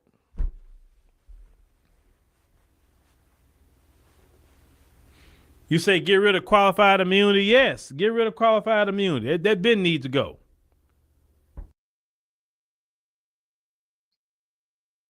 That's another thing that was talking about in the ULL case in the 1980s. Brother Chet, you still with us? Yeah, I'm still here, Shabaka. Like I said, it's the ad blocker. All right. How do I get one? You got. Now you heard what the father said about the cop, right? Let's cue up what that father said one more time about this cop and why he should have never been on the force. Let's cue that back up. Sonya Lene Wilburn Massey. I'm James Wilburn. I'm her father. Sean Grayson should be able to get out of jail. My daughter can get out of that burial vault and walk out of Oakwood Cemetery. And I know that plot that's waiting for him, he can get to it as soon as he can. And it wouldn't make me any difference at all. But there's a difference in this country when you have my skin color and Grayson's skin color. We need serious justice, not a miscarriage of justice that happened here in Peoria. We need to pass the George Floyd Policing Act. We need to pass the John Lewis Voting Act. Yes. We need to make the Sonya Massey law across the whole United States. Yes. Then no family in our country can go through what our family has gone through. Because this man should have never had a badge and a gun. Right. This man was kicked out of the service. That's right. He was in 6 police departments in 3.5 years. Okay, so he said he was kicked out of the military. Kicked out. Obviously, it must be dishonorable discharge or something like that. Yeah, he worked in 6 police departments. 6. That is shameful. Shameful on Sangamon County for even having a person like that. Yes. Giving him a gun and a badge. Yes. And his gun, he had a sight on it. He had a laser sight. So all he had to do was put that laser sight where what he said he was going to do. He said he was going to shoot my daughter in the face, and he did it. He shot 3 times, but even with a laser on and going through a police academy twice, he still only shot her the once, which was good enough. But you see, my Judeo-Christian upbringing tells. Okay, so as you clearly heard, that guy shouldn't have been even a cop, ladies and gentlemen. He shouldn't have been a cop. And that's the problem in society. If that had been me trying to get in the police department, I would have never became a cop if I had to take the academy twice. They would never let me be a cop if I went to all them different police departments. I probably wouldn't have made it on the second police department after they got rid of me from the first one, because I'm a black man. But them, they are a lot of times certified failures, and they keep bringing them around. Go back to Derek Chauvin with George Floyd. He been doing things like that. People been reporting him, been saying the things that he's been doing. He was putting his knee on other people's necks too, prior to George Floyd. And they keep these police around, and then when black folks turn up, why black people doing that? They're destroying their own community. Well, if you would have dealt with that dude after the first complaint, they wouldn't be destroying their own community, right? And what community do they own? In low-income areas, black people don't own that. That's owned by white folk. Then if not the white folk, Asians, Arabs. That's who own a lot of the business. Because y'all make sure to keep our people so economically destitute where we can't own our own communities. We're not even socialized to think about ownership. We're socialized in this country to think about a job. We're not socialized to be business owners. We're socialized to be employees, listening to what they tell us to do. Let me tell y'all something. Mm-hmm. And I've talked about this many, many times, and it's something I never forget. I've seen Natasha down there. I'm gonna respond to Natasha. I remember we was gonna go to Kenya. Was it in 2019 or 2018? One of them years. Go to Kenya. And it was 2021. I think it was 2021. And I was still on my petrochemical job. And I told him, yeah, I'm gonna take a trip, to Kenya and everything. And so I need I told him 3 months in advance. And so I need these days off because I had all the time to do it. Well, I have to see if I'm gonna approve that. And there's something clear. I never get that click. It happened to me. I'm like, hold on. Why am I going to ask another man where I can go with my family? And on top of that, a white man, an older white man, go ask an old white man, can I go with my family to Kenya? And me being a good and grown black man. And I remember saying, well, look, I'm just telling you. Because I was going to go regardless. And like, hey, I was going to go. If you're like, well, you're not approved, I'm still going. When you fire me, that's fine. That's why I was at with it. I say, because I'm here by grace right now. I'm not here because I have to be.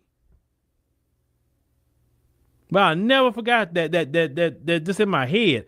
I'm asking it's like, go and ask a white man, can I get a day off? And I'm good and grown. And I'm not telling you like it's going to happen the next day. I'm not even telling you it's going to happen next week. I'm telling you 3 months in advance. Giving you ample time. I'm going to give you 90 days notice. And you still going to respond that way? Now, I went, of course, but still. It just I say, no, I'm not meant to be taking no orders from them. No, I got to do my own thing.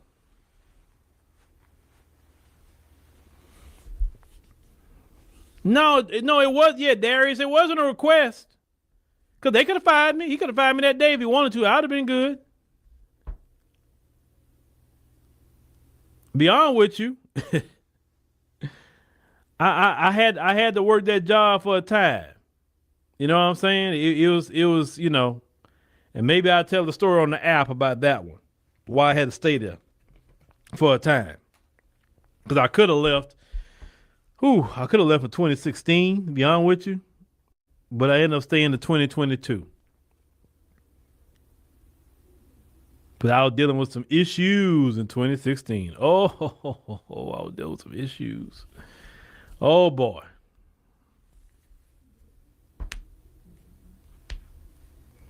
You say you did that on MLK Day years ago at FedEx? Okay.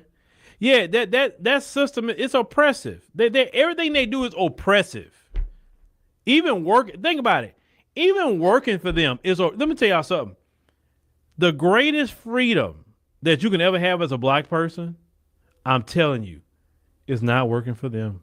They don't know how to not be oppressive. Because it's just a culture. They do that to their own. They do that to their own people. So it's not like they treat us one way and they treat them so much better. No. Look at their billionaire class and how they treat the poor white people. They can care less about poor white people. They don't care if poor white people eat, live, starve. Look at Trump. Trump is having the time of his life. He not worrying about all them poor white people that voted for him that's on food stamps. He can care less. The majority of the food stamp was going to go to his people. Trump, the billionaires, could care less. They can't stand poor white people. Like I said, that just wicked, oppressive spirit, it's just, they do, like I said, they do it to their own people. But my thing is that when they do it their own, it's their business. When it comes to us, I'm telling you, the most impressive thing I ever had in my life is working for them folk. Now, I've worked with black people and dealt with black people on different jobs at times, and it was always a good thing.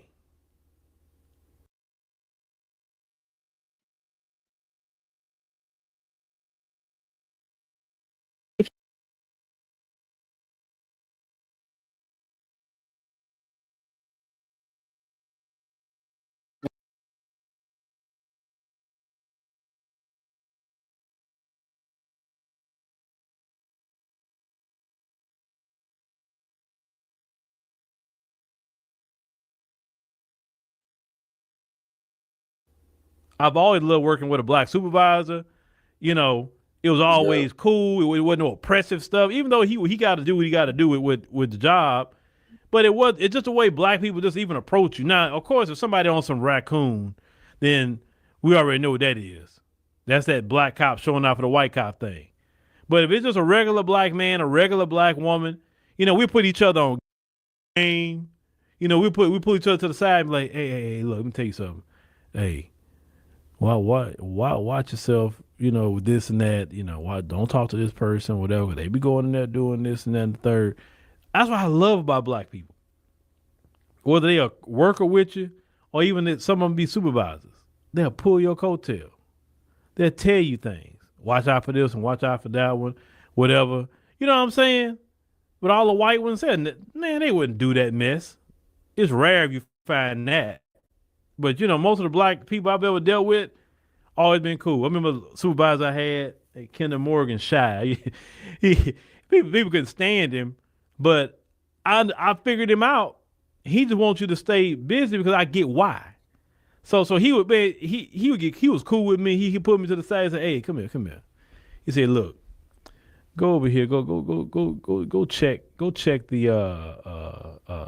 you know, the safety showers, stuff like that. And just make sure you go to all the doctors, check safety showers, and just after you check one, you can sit there for an hour. And then go to the next one, sit there for an hour. If I need you, I'll call you. You know what I'm saying? So it look like you're doing something, but you're just chilling. You know what I'm saying? And I was like, that's why I say, man, I you know, Nate, the white dudes couldn't stand him because they try to go hide out, and it's like, I don't know how he did it, but he knew they were hiding out. It's like he could time how long it take to do something.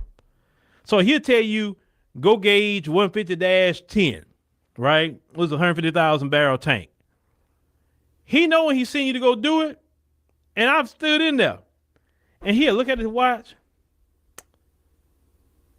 He'll call. Hey, there's one guy named Kevin. Kevin, you got that gauge yet? And it's like, it's crazy how he would know. I said that brother was cold. God, that brother was cold. He was cold.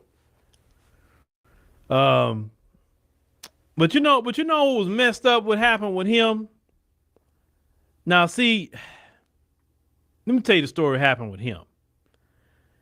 We had, you know, for a long time, they had no women on the job, none. So then this one white woman tried to get in as an operator at the plant I was at. And they didn't hire her because they said, well, we don't have women changing facilities. So she said, you won't hire me because we don't have women changing facilities? So she ended up saying, you know, because she works security at the front. And she ended up saying, oh, there's women that are going to work here. Watch. And sure enough, there's some women came in. We were like, women operators? You know, because we've never had women around now. And when they showed up and said, see, didn't I tell you? So she basically complained and all that sort of thing. Well, anyway, they hired some sisters, right? Some sisters that came through there. Well, one of them was a stud. I'm saying this for a reason. One of them was a stud. And so you remember how shy, I tell you how shy he was. But if you're lazy, it don't matter who you is, black, white, don't matter. He owned you like white on rice. So one day I come to work when he was supposed to be there. I was like, hey, what's Shy at? Oh, man, he got suspended. Suspended? For what? And then it's like, man, what ended up happening, he was on the stud chick, and he was on her because she was lazy. She wasn't like the other sister. She was lazy. Well, we used to have ink pens that we would keep right here, and so our uniforms were tan, and so what ended up happening, I guess the pen burst or whatever, like on her shirt. So he's sitting not in her face. He's sitting like he'll be in. They have like a glass area, whatever. He opened up, whatever, and of course we talking to him through there. So he's sitting in the chair, and he said, "Hey," he said, They called the stud Tiny. Yeah, that's what the stud said the name was. So he said, "Hey, your pen burst on your uniform," and because he said that, he just pointed to say your pen, because that's where it was at. It was the pen burst on the uniform. She went into the main office, the white people, and trying to say he harassed her, and that's all he said. So they had to do an investigation, whatever. He ended up coming back to work because he didn't do it, and everybody like, huh? Everybody was like, what? And then that's when a lot of men like, man, see, that's why I told you I don't like them women around here, man, because you say anything and that's what they go to. Boy, the guys are just mad in general, because it's like, man, we don't come to work to deal with that problem. They say, what if she say something about me? Then I go home suspended. My wife be thinking that I'm doing something up here because they talking about sexual harassment. Like, the guys are just hot. It was just hot. You say the studs are DEI hires. Look, Brandon, I'm going to tell you something. They had hoses, Brandon, that was sometimes 50 to 75 pound hoses. And I'm not just a stud, but the other sister too. They had to call me to go help. Now, the other sister she was cool as ice. Like, she was cool, real cool with everybody. So nobody mind helping her. But the stud, everybody was kind of like, you out around here with fade better than mine. You got cologne on. Why you got it, bro? That's kind of how a lot of people think, like, you got it, bro. You know what I'm saying? So, yeah.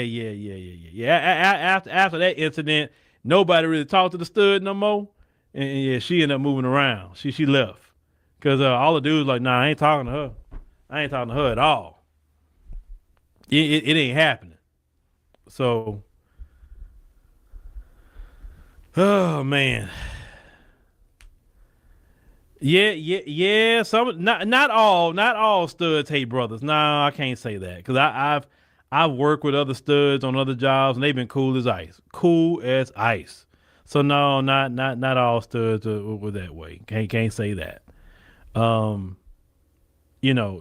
don't be a bunch of studs even online going in on brothers. It be the ones that's not the studs, right? I see actually online more studs on our side saying they understand us more, right? So I can't say that. I'm just speaking about that particular one and that particular issue. I'm not gonna call out all the studs, no, because that's not the case. But hey, yeah. Hey, if you talk about you a stud and we on the job together, what you calling me for, bro? Like, you got it. You know what I'm saying? I help a woman, but you say you a stud and you know what I'm saying? You wearing the cologne that I'm trying to go buy it, and hey, you got it. Hit them weights.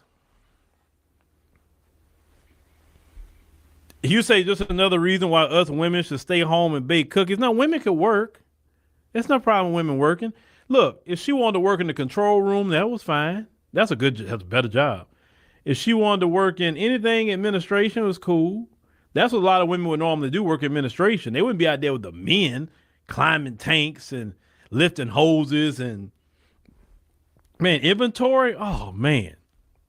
We be gauging 20 to 24 tanks in a 12-hour shift of 300 barrel, 150,000 barrel, 100,000 barrel, and all these tanks got, anywhere from 40 feet up to 75 feet up climb, up and down. I don't miss them days at all, ladies and gentlemen. Look, it's windy. I used to work nights, and I'll be climbing a 75-foot tank this time of night right now to get a gauge, and it's cold and windy. Oh, I don't miss them days. I don't miss them at all, y'all. I don't miss them. I thank God. I thank God for that. But all right, y'all. Let me go ahead and wrap up. See, my wife called me, but I'm gonna go ahead and wrap up, y'all. But thank y'all for hearing my stories. Right, we appreciate it. Make sure to click the subscribe button. Make sure to click the like button. And make sure y'all do the same for Frontline Black News. All right, thank you, Uncle Phil, for that update. So, yeah, RIP to our sister Sonya Massey. You ask me, this is definitely a miscarriage of justice. That race soldier, Sean Grayson, should have got life without the possibility of parole, 45 years to life. And he should have to walk the concrete like the rest of us. What are your thoughts, Shabaka? Shabaka, are you still there or did you pass out? I think Shabaka passed out on us, y'all. Lady Shay, what are your thoughts? I agree. I agree with what you just said. I like how Uncle Phil likes to give them folks tips on how to get us back on shit or how to get us reparations. They ain't cared in fucking God knows how long. They don't care now. Yeah, they need to start caring. They're just gonna do what they always do.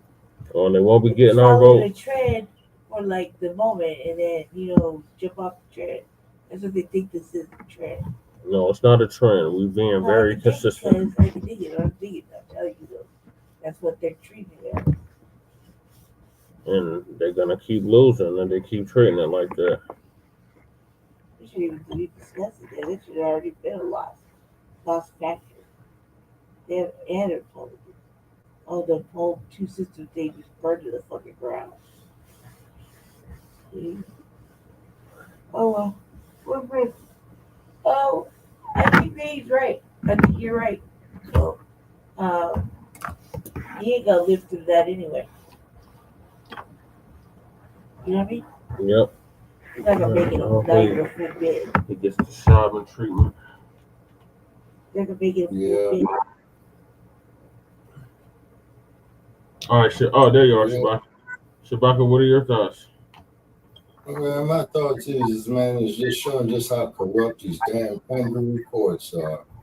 These policy enforcers, and it has a disdain, hatred of black people. It is sold into the American ethos to hate black people. And race soldiers proves this.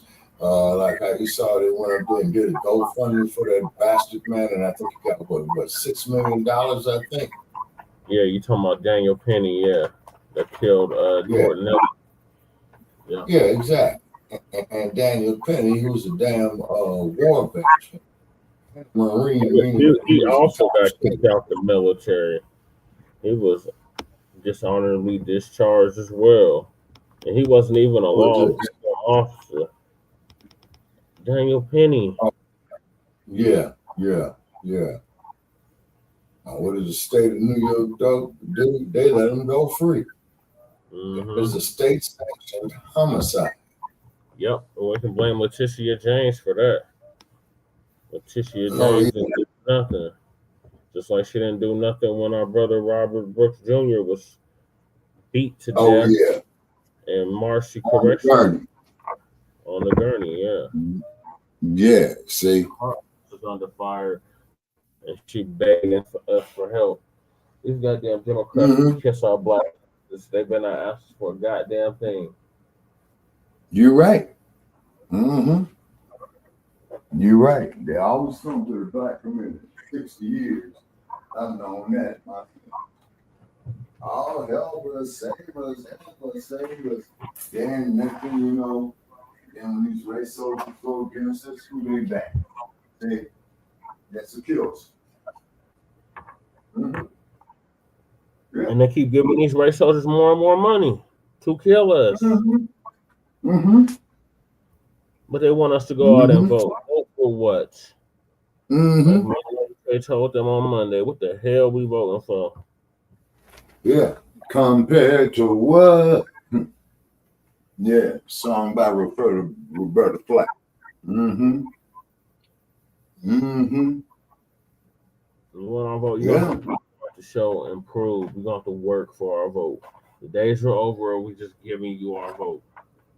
You have to show and prove. Absolutely. The only way you show and prove is by doing legislation that specifically benefits us. Otherwise, it's gonna be a long decade because y'all gonna lose in 2026. You're gonna lose in 2028. You're gonna lose in 2030. You're gonna lose in 2032. Then maybe by then you get fine, right? And we won't have a failure to communicate. And you will get your mind right. Yep. Yeah. So, what are your thoughts on Sonya Massey, Shabaka? Oh God, man, where do I begin? Murder. Yeah. And the first.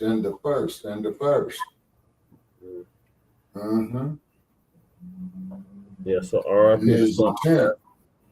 Oh, go ahead. Oh, excuse me. And his intent was shown when he drew the weapon on her. Then who shoots her? And all she said was, I rebuke you in the name of Jesus. And you can see that. Less than 5 seconds, she's dead. Yeah, you can see the media shifting here. He was talking to her crazy, cussing her out, and said, I rebuke you in the name of Jesus. And that race soldier showed his true demonic, racist, demonic colors and shot and killed her. And when you call these policy enforcers, I don't know how his partner didn't get charged because he the one that told him, cut the camera. Okay, now you got conspiracy. So now you got conspiracy. He said, "Oh, did you have your body camera on?" And he said, "No." And he adopted the police report. I mean, there was no mitigating factors in this case. It was all aggravating factors, and how that was admitted in court is just beyond me. And then, like I said, the jury was a predominantly white jury. There's only one black person on the jury, and like I said on Shabaka's Black Experience Enhanced on Grand Rising with Shabaka and Chase, we don't know if that black person was a tether. We don't know if that black person was a raccoon. We don't know none of that. All we know is there was one black person on the jury. It was 8 women, 8 white women. Right. 4 men. Right. And only one of them was black. So that's not a jury of your peers. Exactly. And they moved it out of the original county where it took place. They moved it to Peoria. They moved the case from Springfield to Peoria. Already in. Once they did that, we already knew the fix was in. Yeah. Big time. So yeah, R.I.P. to our sister Sonya Massey. Of course. Condolences to her family. Her family got a $10 million settlement. You know, Ben Crump got at least a third of that. So that's 6.5 they got. Yeah, and then whatever Uncle Sam took. Yep. See. So we'll keep y'all updated. Well, yeah, the qualified immunity has to end. Taxpayers have to pay for that. It didn't come out of Grayson's pension. Exactly. And Grayson's pension, right along with all his assets, cars, house, should go to Sandra Massey's family. Right. Say, put his ass in the cardboard box when he get out. Have his ass standing up there looking stupid on the side of the freeway, expressway, highway, talking about, oh, I'll work for food. See, this is so ridiculous. Like, this mug got fired from 6 different departments. Yeah, with similar conduct. Was similar kind. It was Why they similar don't get kind. fired, they just get transferred. Mm-hmm. So he's been a problem. That's why I don't know how they seen any kind of mitigating factors in this case. It was all aggravated from beginning to end. But we'll keep y'all updated. The sentencing is January 29th, 2026. So in other news, the NBA gambling scandal, they try to put it on other Chauncey Billups and two other former NBA players, and then not showing the La Costa Nostra, the Italian mafia members that were involved in the scandal. They just keep showing the black players that were used to bring these marks to the table. Yeah. So Professor Black Truth is going to give us an update on. All right, and then after Professor Black Truth, I'm gonna call it a night. All right, sounds good, Shabaka. I mean, there is family and fellow soldiers. I'm the professor, and this is the moment of truth. Dr. Claude Anderson said that whenever you see black people, they're always having some sort of illicit relationship with a ball. They're either bouncing a ball, throwing a ball, hitting a ball, or having a ball. Though when it comes to black celebrities, I think we should add a fifth category, and that's black people being hit by a ball, a wrecking ball. Federal authorities allege that as early as 2019, that's during the first Trump administration, there began rigged poker games backed by the Bonanno, Gambino, and Genovese crime families. They weren't the only ones involved in organizing these games, but these guys are mafia families, and they were somehow involved, so as far as the feds are concerned, might as well go ahead and mention them. Now, at these rigged games, they had shuffling machines that were set up to scan the cards so they could tell who would get what, and they also had other means to make certain that players would lose all their money. And what part did the NBA players like Chauncey Billups and others have in all this? The feds claimed that Billups was there to lure big players in because they would be starstruck at the opportunity to hang out with them. And the feds alleged that Billups received some money from some of these rigged games. But the main accusations against these NBA players in the indictment is to accuse them of selling insider information about the injury report that wasn't public knowledge. Who was going to play, who wasn't, etc. Which, if you're a gambler who bets on sports, which is the main thing that people bet on these days, that would give you a huge advantage if you had that information. So the inference by a number of people that these NBA players are mobbed up, that's just plain sensationalizing. It seems that some people got roped into this through acquaintances, friends of friends. They got in over their heads. It may not have been innocent mistakes, but they were mistakes nonetheless. Nobody's mobbed up. There's more than 30 co-defendants in this case accused, along with the prominent NBA figures, but the only ones that are making the news are Portland Trail Blazers coach Chauncey Billups, Miami Heat guard Terry Rozier, and former NBA player Damon Jones. All are facing criminal charges. Billups and Rozier were placed on immediate leave from their respective teams, with Rozier's attorney issuing a statement declaring that Rozier is not a gambler. Billups' attorney also released a statement denying Billups' alleged role in the rigged poker games and emphasizing that Billups did not gamble on basketball games. Now, if that does indeed turn out to be the case, there's going to be a number of individuals who jump to conclusions who are going to be finding themselves having to either issue a retraction, or in many cases, they'll be just trying to slither away from it and pretend like they never said it. I suppose we will see, but that's not the reason that I chose to make this the subject of this morning's briefing. For those of you who are Gen Xers or Boomers who thought that the Italian Mafia was defunct and done for after the feds went after them in the early 90s, well, here's the final verdict on that one. You see, cases like this are very good for prosecutors' careers. Rudy Giuliani certainly made his career off of prosecuting mobsters. For those of you who don't remember, that's how he came to prominence in the first place. But what about the mobsters themselves? These prosecutors weren't able to bring cases against them because the prosecutors were so brilliant. It's usually because these guys put themselves in the trick bag. The flashy mobsters, the dumb ones, they were the ones who got caught. But the smart ones laid low. They lurked in the shadows. Gee, if you didn't know better, you'd swear that someone had advised people that running around drawing attention to yourself is weak, stupid, and bound to get you into trouble. I talked about people like Hush Puppy, the notorious Nigerian scammer who made millions off of illegal online fraud and is now cooling his heels in federal prison.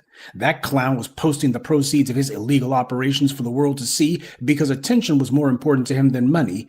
So he got his attention and lost his money and his freedom. And of course, there was the case of Frank Lucas, the big-time dope dealer from the 1970s who flew totally under the radar, just collecting his millions without anyone having a clue. That is, until the one time that he simply couldn't resist the urge to go to a prize fight wearing a big chinchilla coat that cost somewhere around $100,000.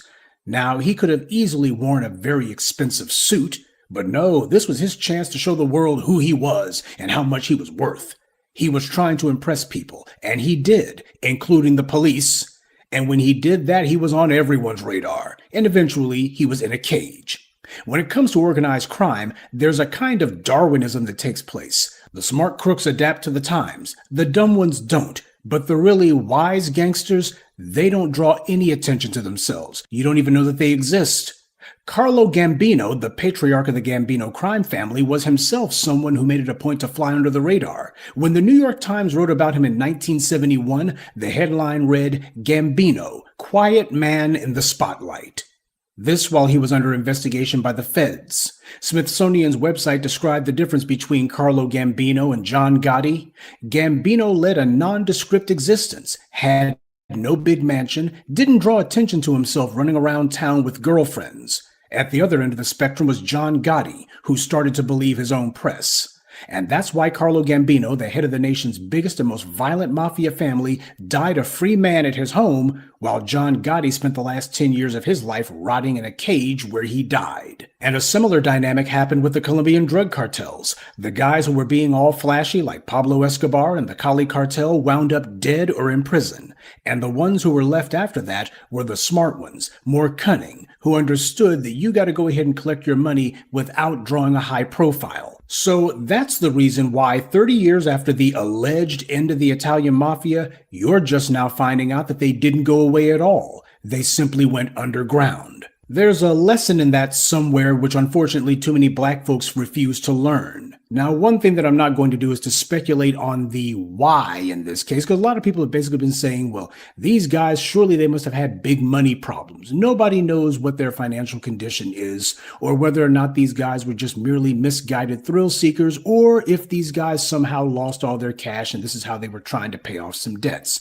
Nobody knows. And as far as I'm concerned, whether or not these guys, quote unquote, needed the money is actually one of the least interesting aspects about all this. Obviously, the timing of this indictment is no coincidence. This case has been under investigation for years, but the Trump DOJ made sure to wait until the NBA season opener began before they brought the indictment. People like Stephen Smith have said that the hand of the Orange Man is probably behind this. It's a personal vendetta on his part because NBA players apparently have taken shots at him in the past, or at least the league hasn't kissed his butt with sufficient adoration.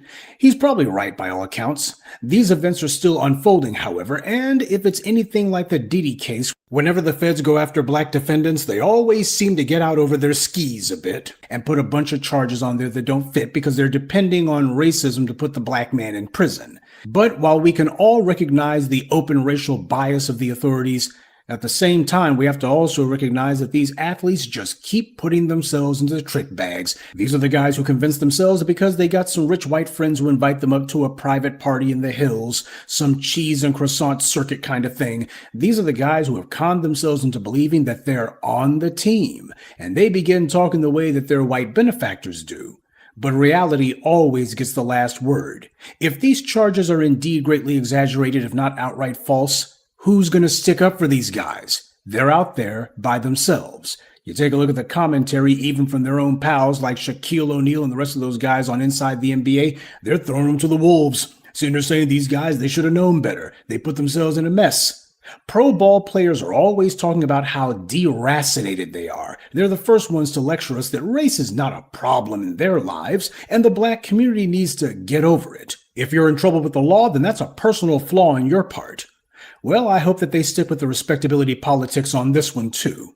Is this the end of Billups and Rozier's careers? Of course it is. The NBA and NFL have crushed black athletes for less than this.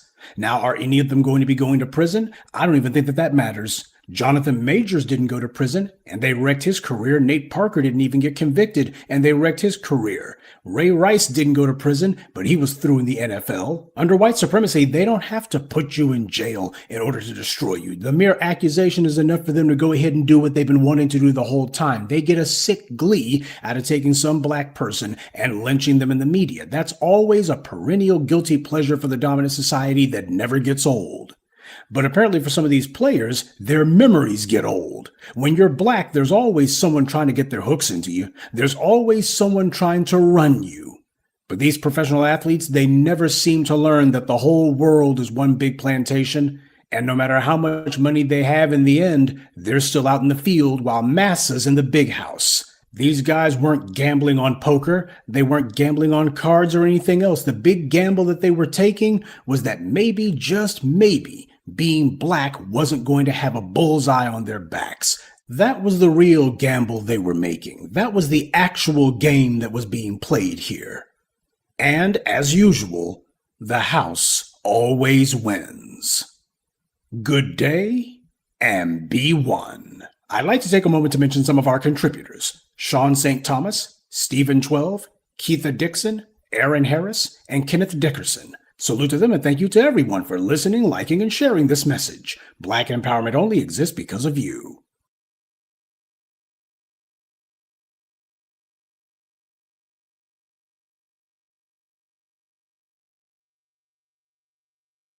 All right, Shabaka, what are your thoughts on what the good professor just laid out on your way out?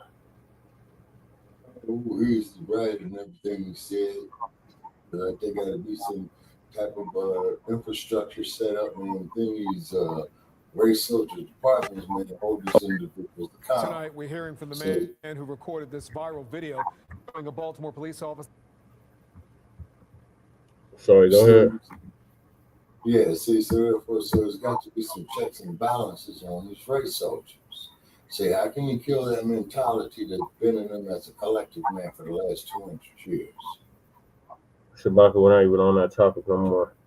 What the professor was talking about was the NBA gambling scandal. Oh, yeah. Okay, the NBA gambling scandal.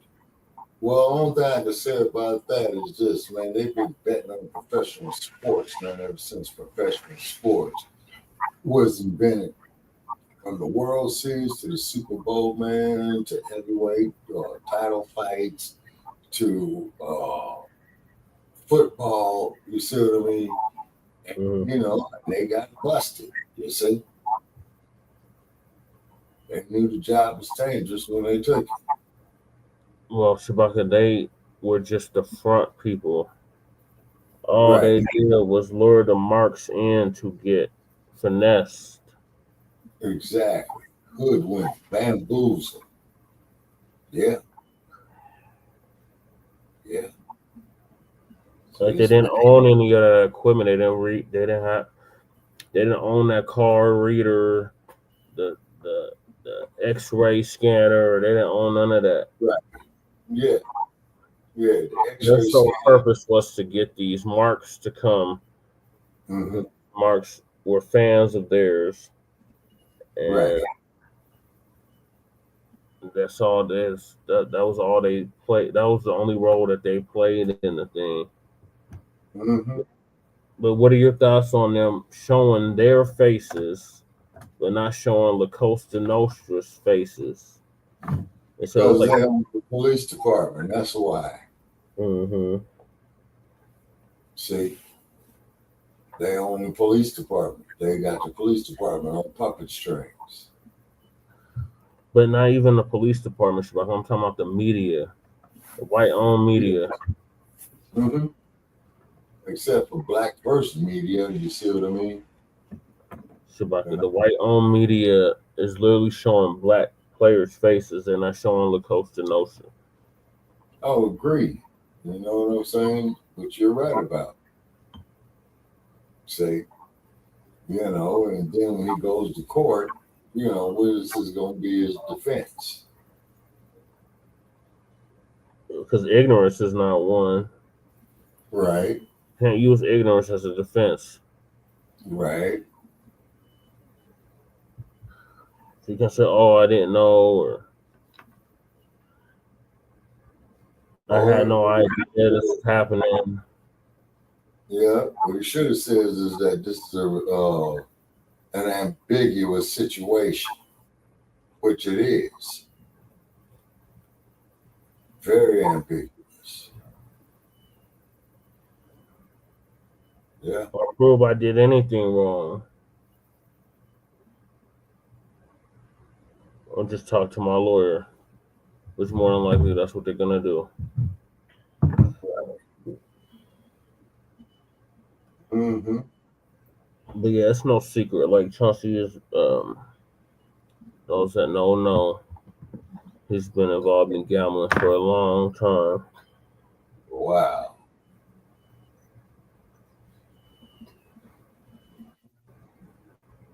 With the way the white-owned media is painting, it's like he was the ringleader of this whole thing, and it's like, no.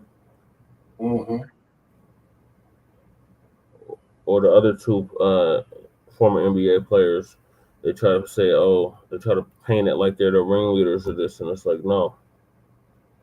They're just the front people.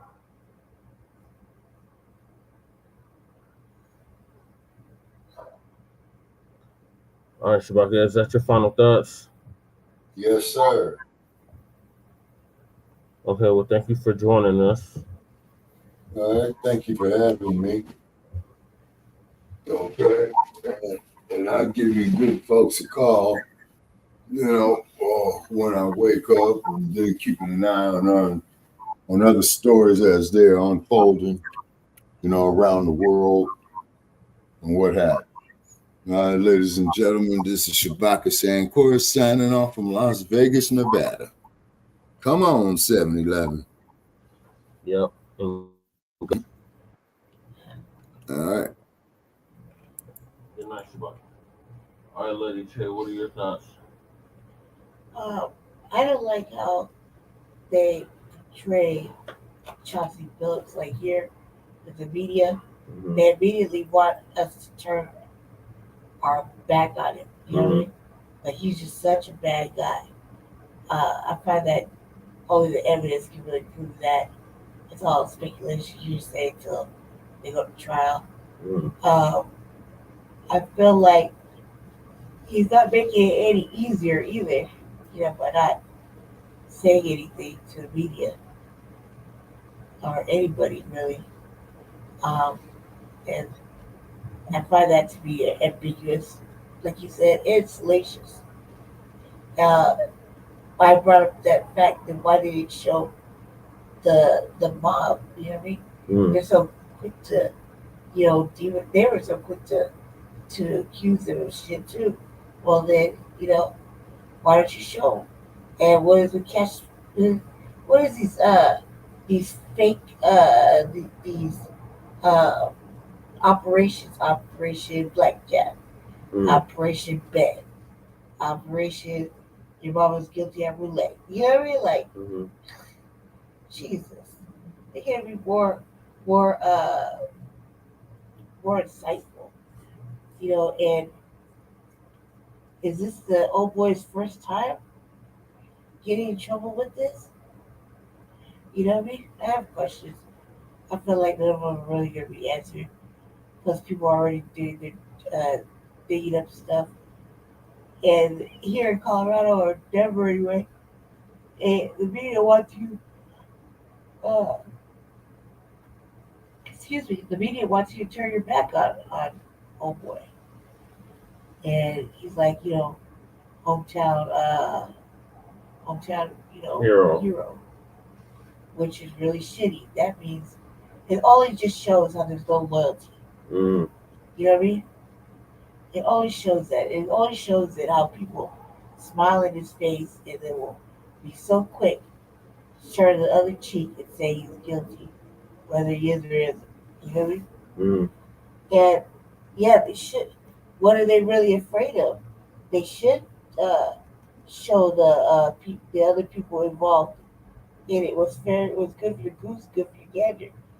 But as usual, the whites like to throw black people under the bus and say they're ahead of something, or they're the scapegoat. They're the scapegoats, or they're the one who's doing the ringleading, and or they had salacious debt that they had to pay off, or whatever is the case. When Professor Blacc Truth covered it, it brought a lot of things out in the open. So they had been doing this. Plus, in our city alone, they were shutting down underground gambling spots that have been open for years. And it's been shut one down, shut one down, shut one down. But nobody ever talks about the people involved or who got caught up in that. But because these are like big names, they want to throw them out. They want to throw them out to the wolves, which I think is hella sus. I think it's hella sus. That's all I have to say. Yeah, but like Professor Blacc Truth said, they thought they was in the club. I thought they was in good with these crackers. Well, they get their wake up call. This is their wake up call. Everybody get their wake up call sooner rather than later, and they're definitely getting theirs now. They didn't already get it previous to this. It just sucks because Chauncey just got inducted into the Hall of Fame. Yeah, he did. Sure sucks. Which they might try to strip that from her. Right. As a result of this which madness. is something they're salivating over. Did you see that? Mm-hmm. The white media is salivating over stripping him of his accreditations and his titles, you know what I mean? His awards. And that right there is just horrible. Like you shouldn't be able to do that. And they've been doing it like this is another case where wealthy black men have been targeted regardless of guilt or not. Mm-hmm. You know what I mean? Just like with Diddy, this is another group of R. Kelly, Bill Cosby. It's another group of well-to-do black men that are going to be serving time. That's really what they want. Yeah. Potentially, but that's really what they want.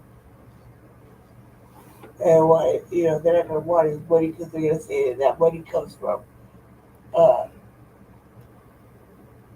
underground gambling or some shit. What I don't understand is why these pro betting gaming sites are coming out with all sorts of commercials and shit, all during the same time that this is going on with Chauncey Phillips and the other two men. You see what I'm saying? Like you would think they would be like low key shut it down for a little bit or slow it down.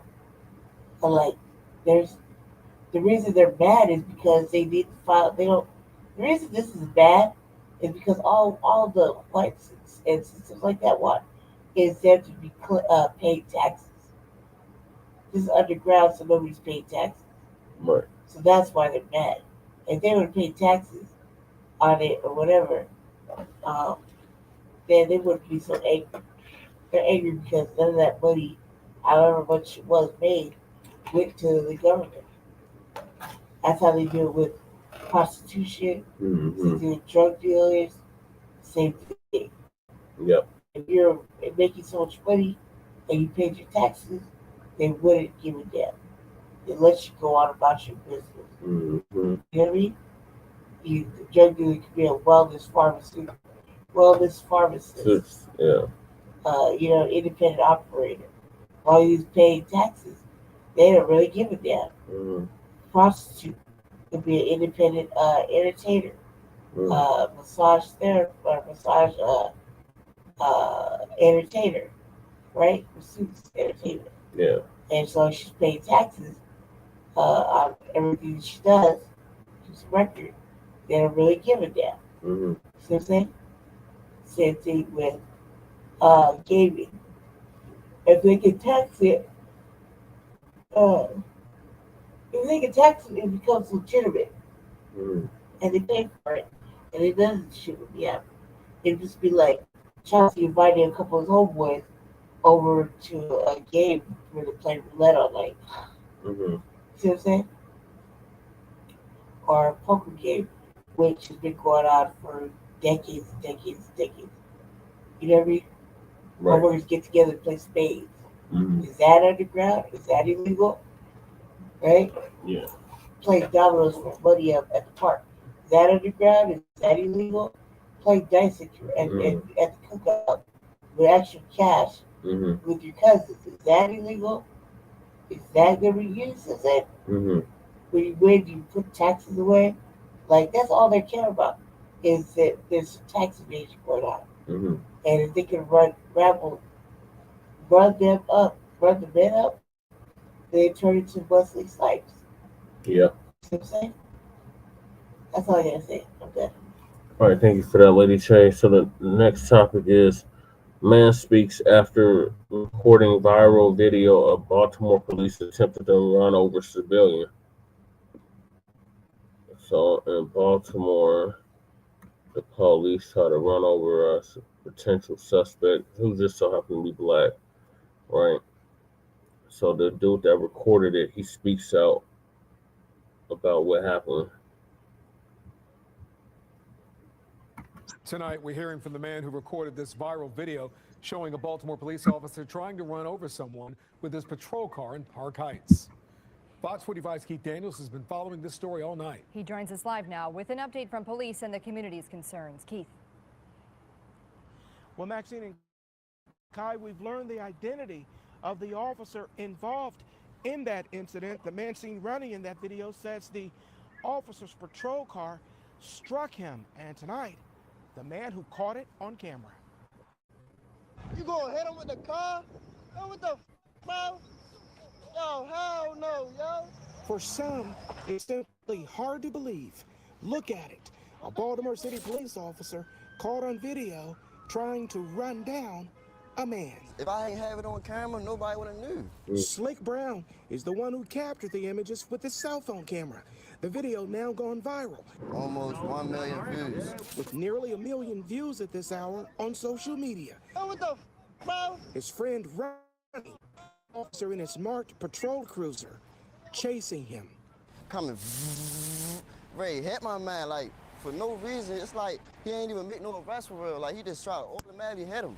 Like he ain't never tried to chase him or nothing. Like it's like he was just trying to kill my man out the rip. Like he ain't care about his life or nothing. The incident happened Tuesday evening on Wiley Avenue near Park Heights Avenue. Tonight, police confirming the identity of the officer seen in the video. Robert A. Parks, on the force since 2020. His police powers suspended now on administrative duty as an internal affairs investigation is underway. Police Commissioner Richard Worley Thursday on the behavior of one of his officers. It is not what we want our officers doing. It is definitely not what we've been training them to do.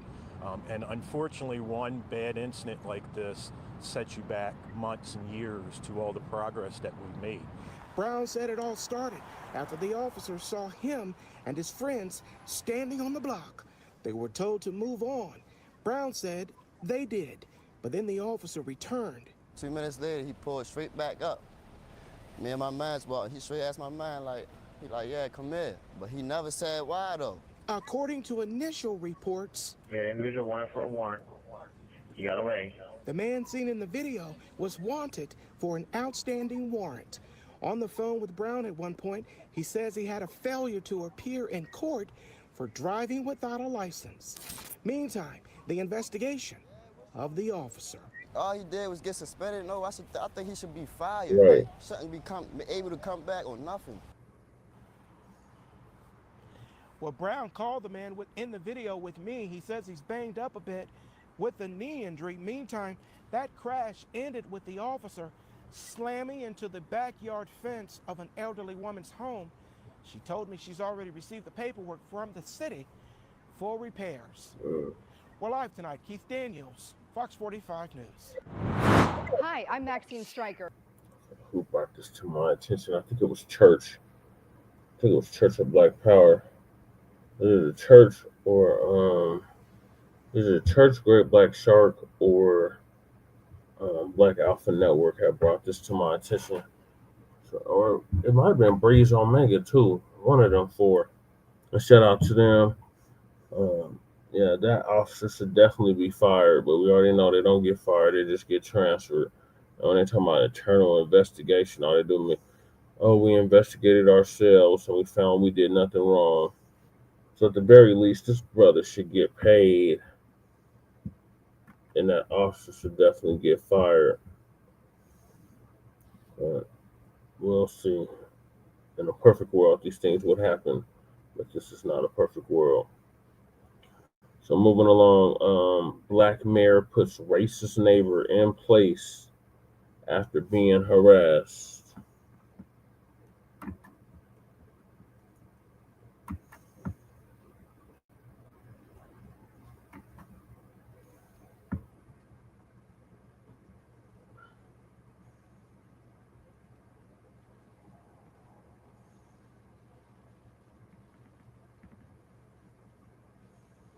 This will probably be the last topic of the night, of the morning.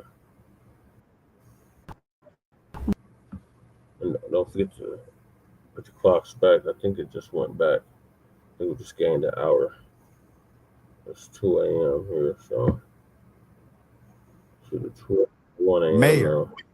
Mondale Robinson interacts with a racist neighbor. Here it is. You're showing up like a racist right now. You're angry. Damn, I'm glad You're that angry everyone's Karen on right now. Facebook. You're showing up like an angry Karen. Well, you know what you are? Yeah. I have one. Probably about like this. In your mouth. In your mama's. Oh, that's sweet. Yes. That's sweet. I went to infield graded school. What does that mean? Inboard. What does that mean? I learned all that.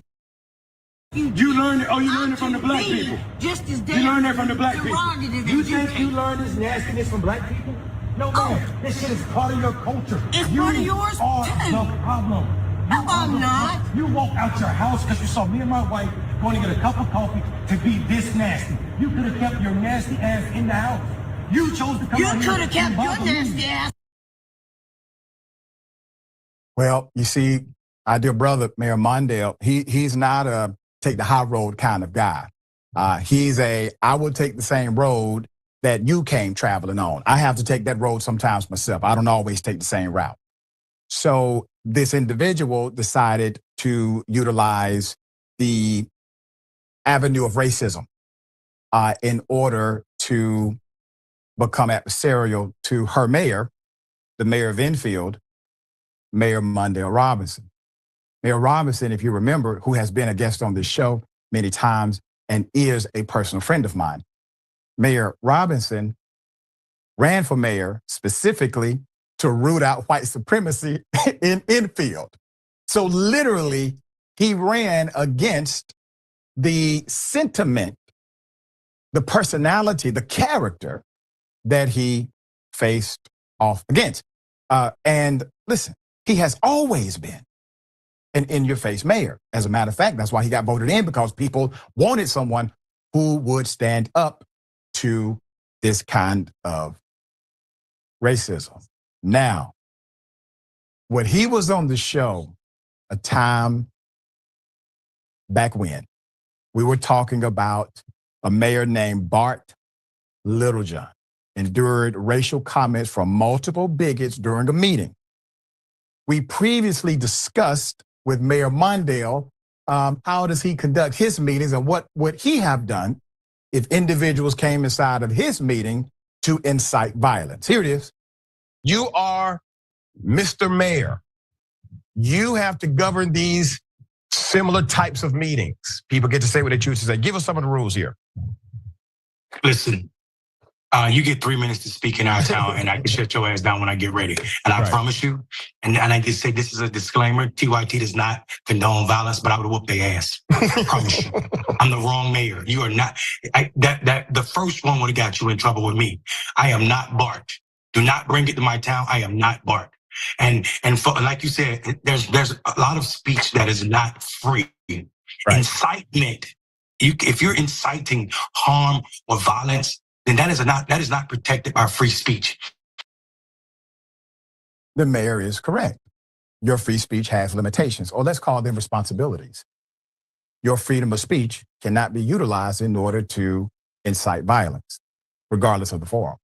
If it does, well, you're not under the protection order of that said speech if you are utilizing it to exact violence. Now, put them up full mask.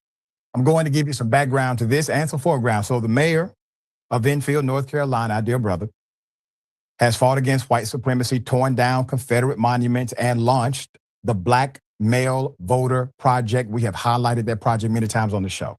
But despite all his achievements, he still faces racist insults when he's walking down the street of his own city. In a video making the rounds on social media, the 40-plus Mondale Robinson can be seen defending himself against a wild accusation from a white female neighbor who confronted him as he was heading out for coffee with his wife. Robinson and the woman were having a heated exchange when she blurted out, quote, "You are jealous because you're not white." That's what she said. You are jealous because you're not white. Can we just pause on this for a moment? If you believe that in your heart of hearts, that another person is jealous because they are not white,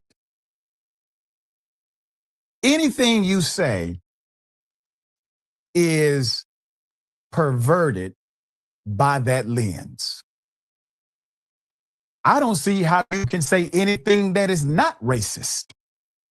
If you're talking truth, what you believe, if you believe a black male is just jealous of you because of your white epidermis. There's more.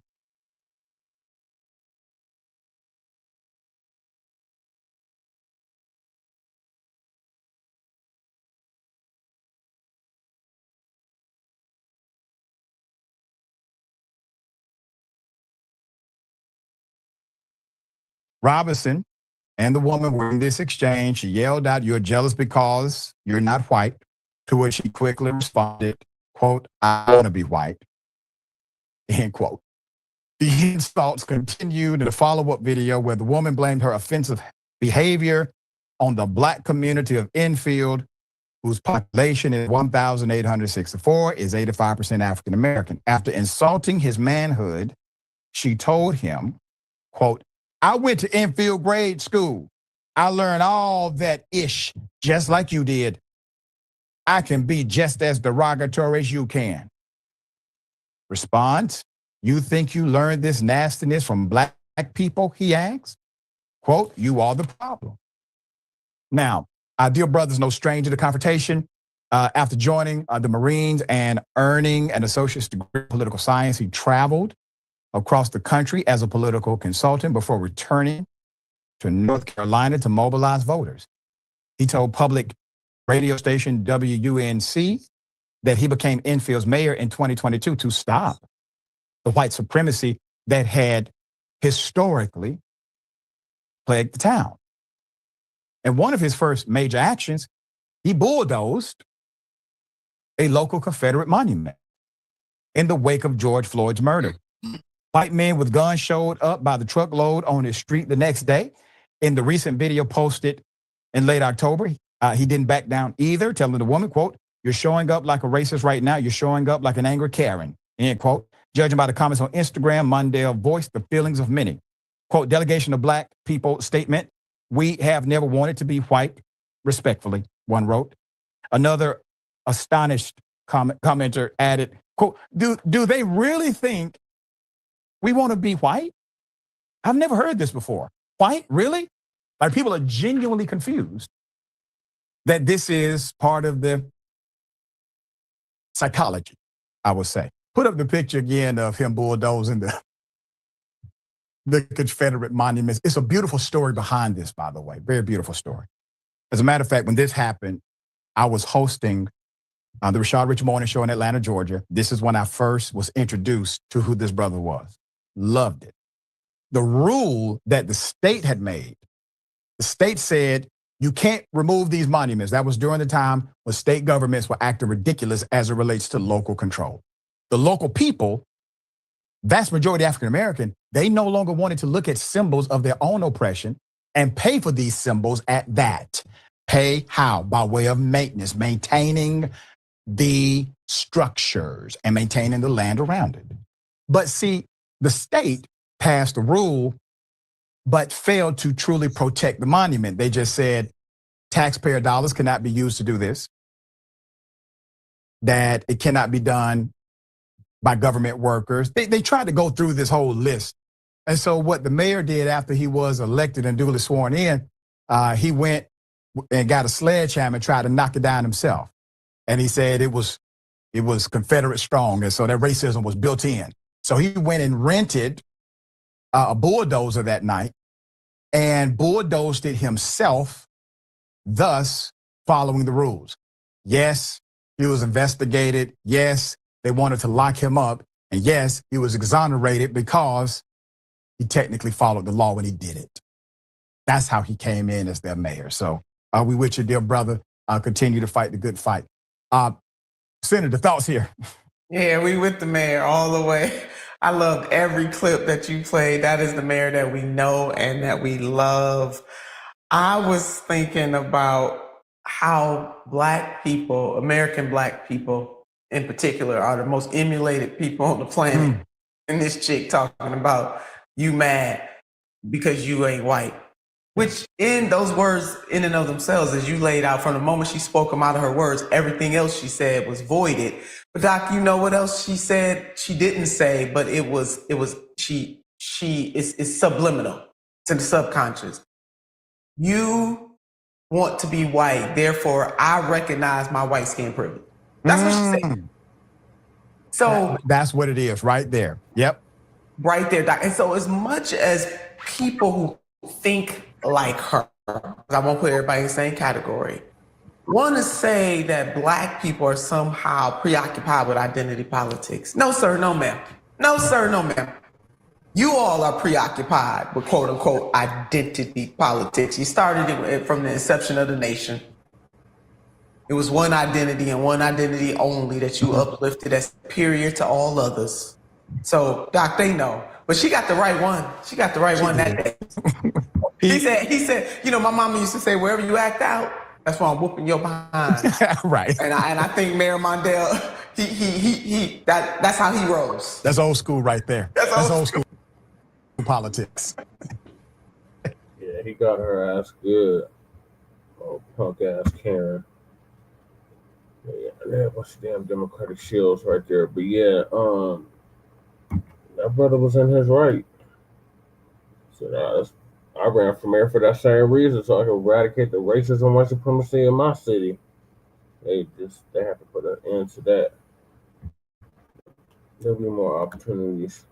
What up, crew? We got the tail end of the show. I'm about to end it now. But definitely catch the playback.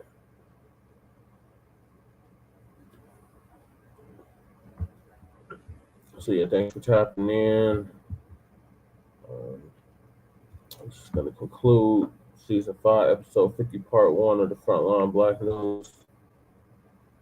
Join us tomorrow or later on today for Part 2. In the meantime, make sure you subscribe to all of our platforms. Don't forget to roll your clocks back. Daylight saving time ended today, 14 minutes ago. So we gained an extra hour of sleep in most states, if not all the states. So yeah, appreciate everybody that came through. Shout out to crew. We got the tail end of it. Shout out to Kahari. Shout out to Randall Robinson and whoever listens to the playback on the replay game. So peace, love, light, reparations and separations, and Black empowerment. Chan Kuma and Lady Tay signing off from the Mile High Income and Illegal Migrant Flooded City. Oh yeah, and thank you for joining us, Shabaka, as well. From the Mile High Income and Illegal Migrant Flooded City in a sundown town known as Aurora, Colorado. I gotta get to this food bank in a few hours. But we'll see y'all after all of that. Peace.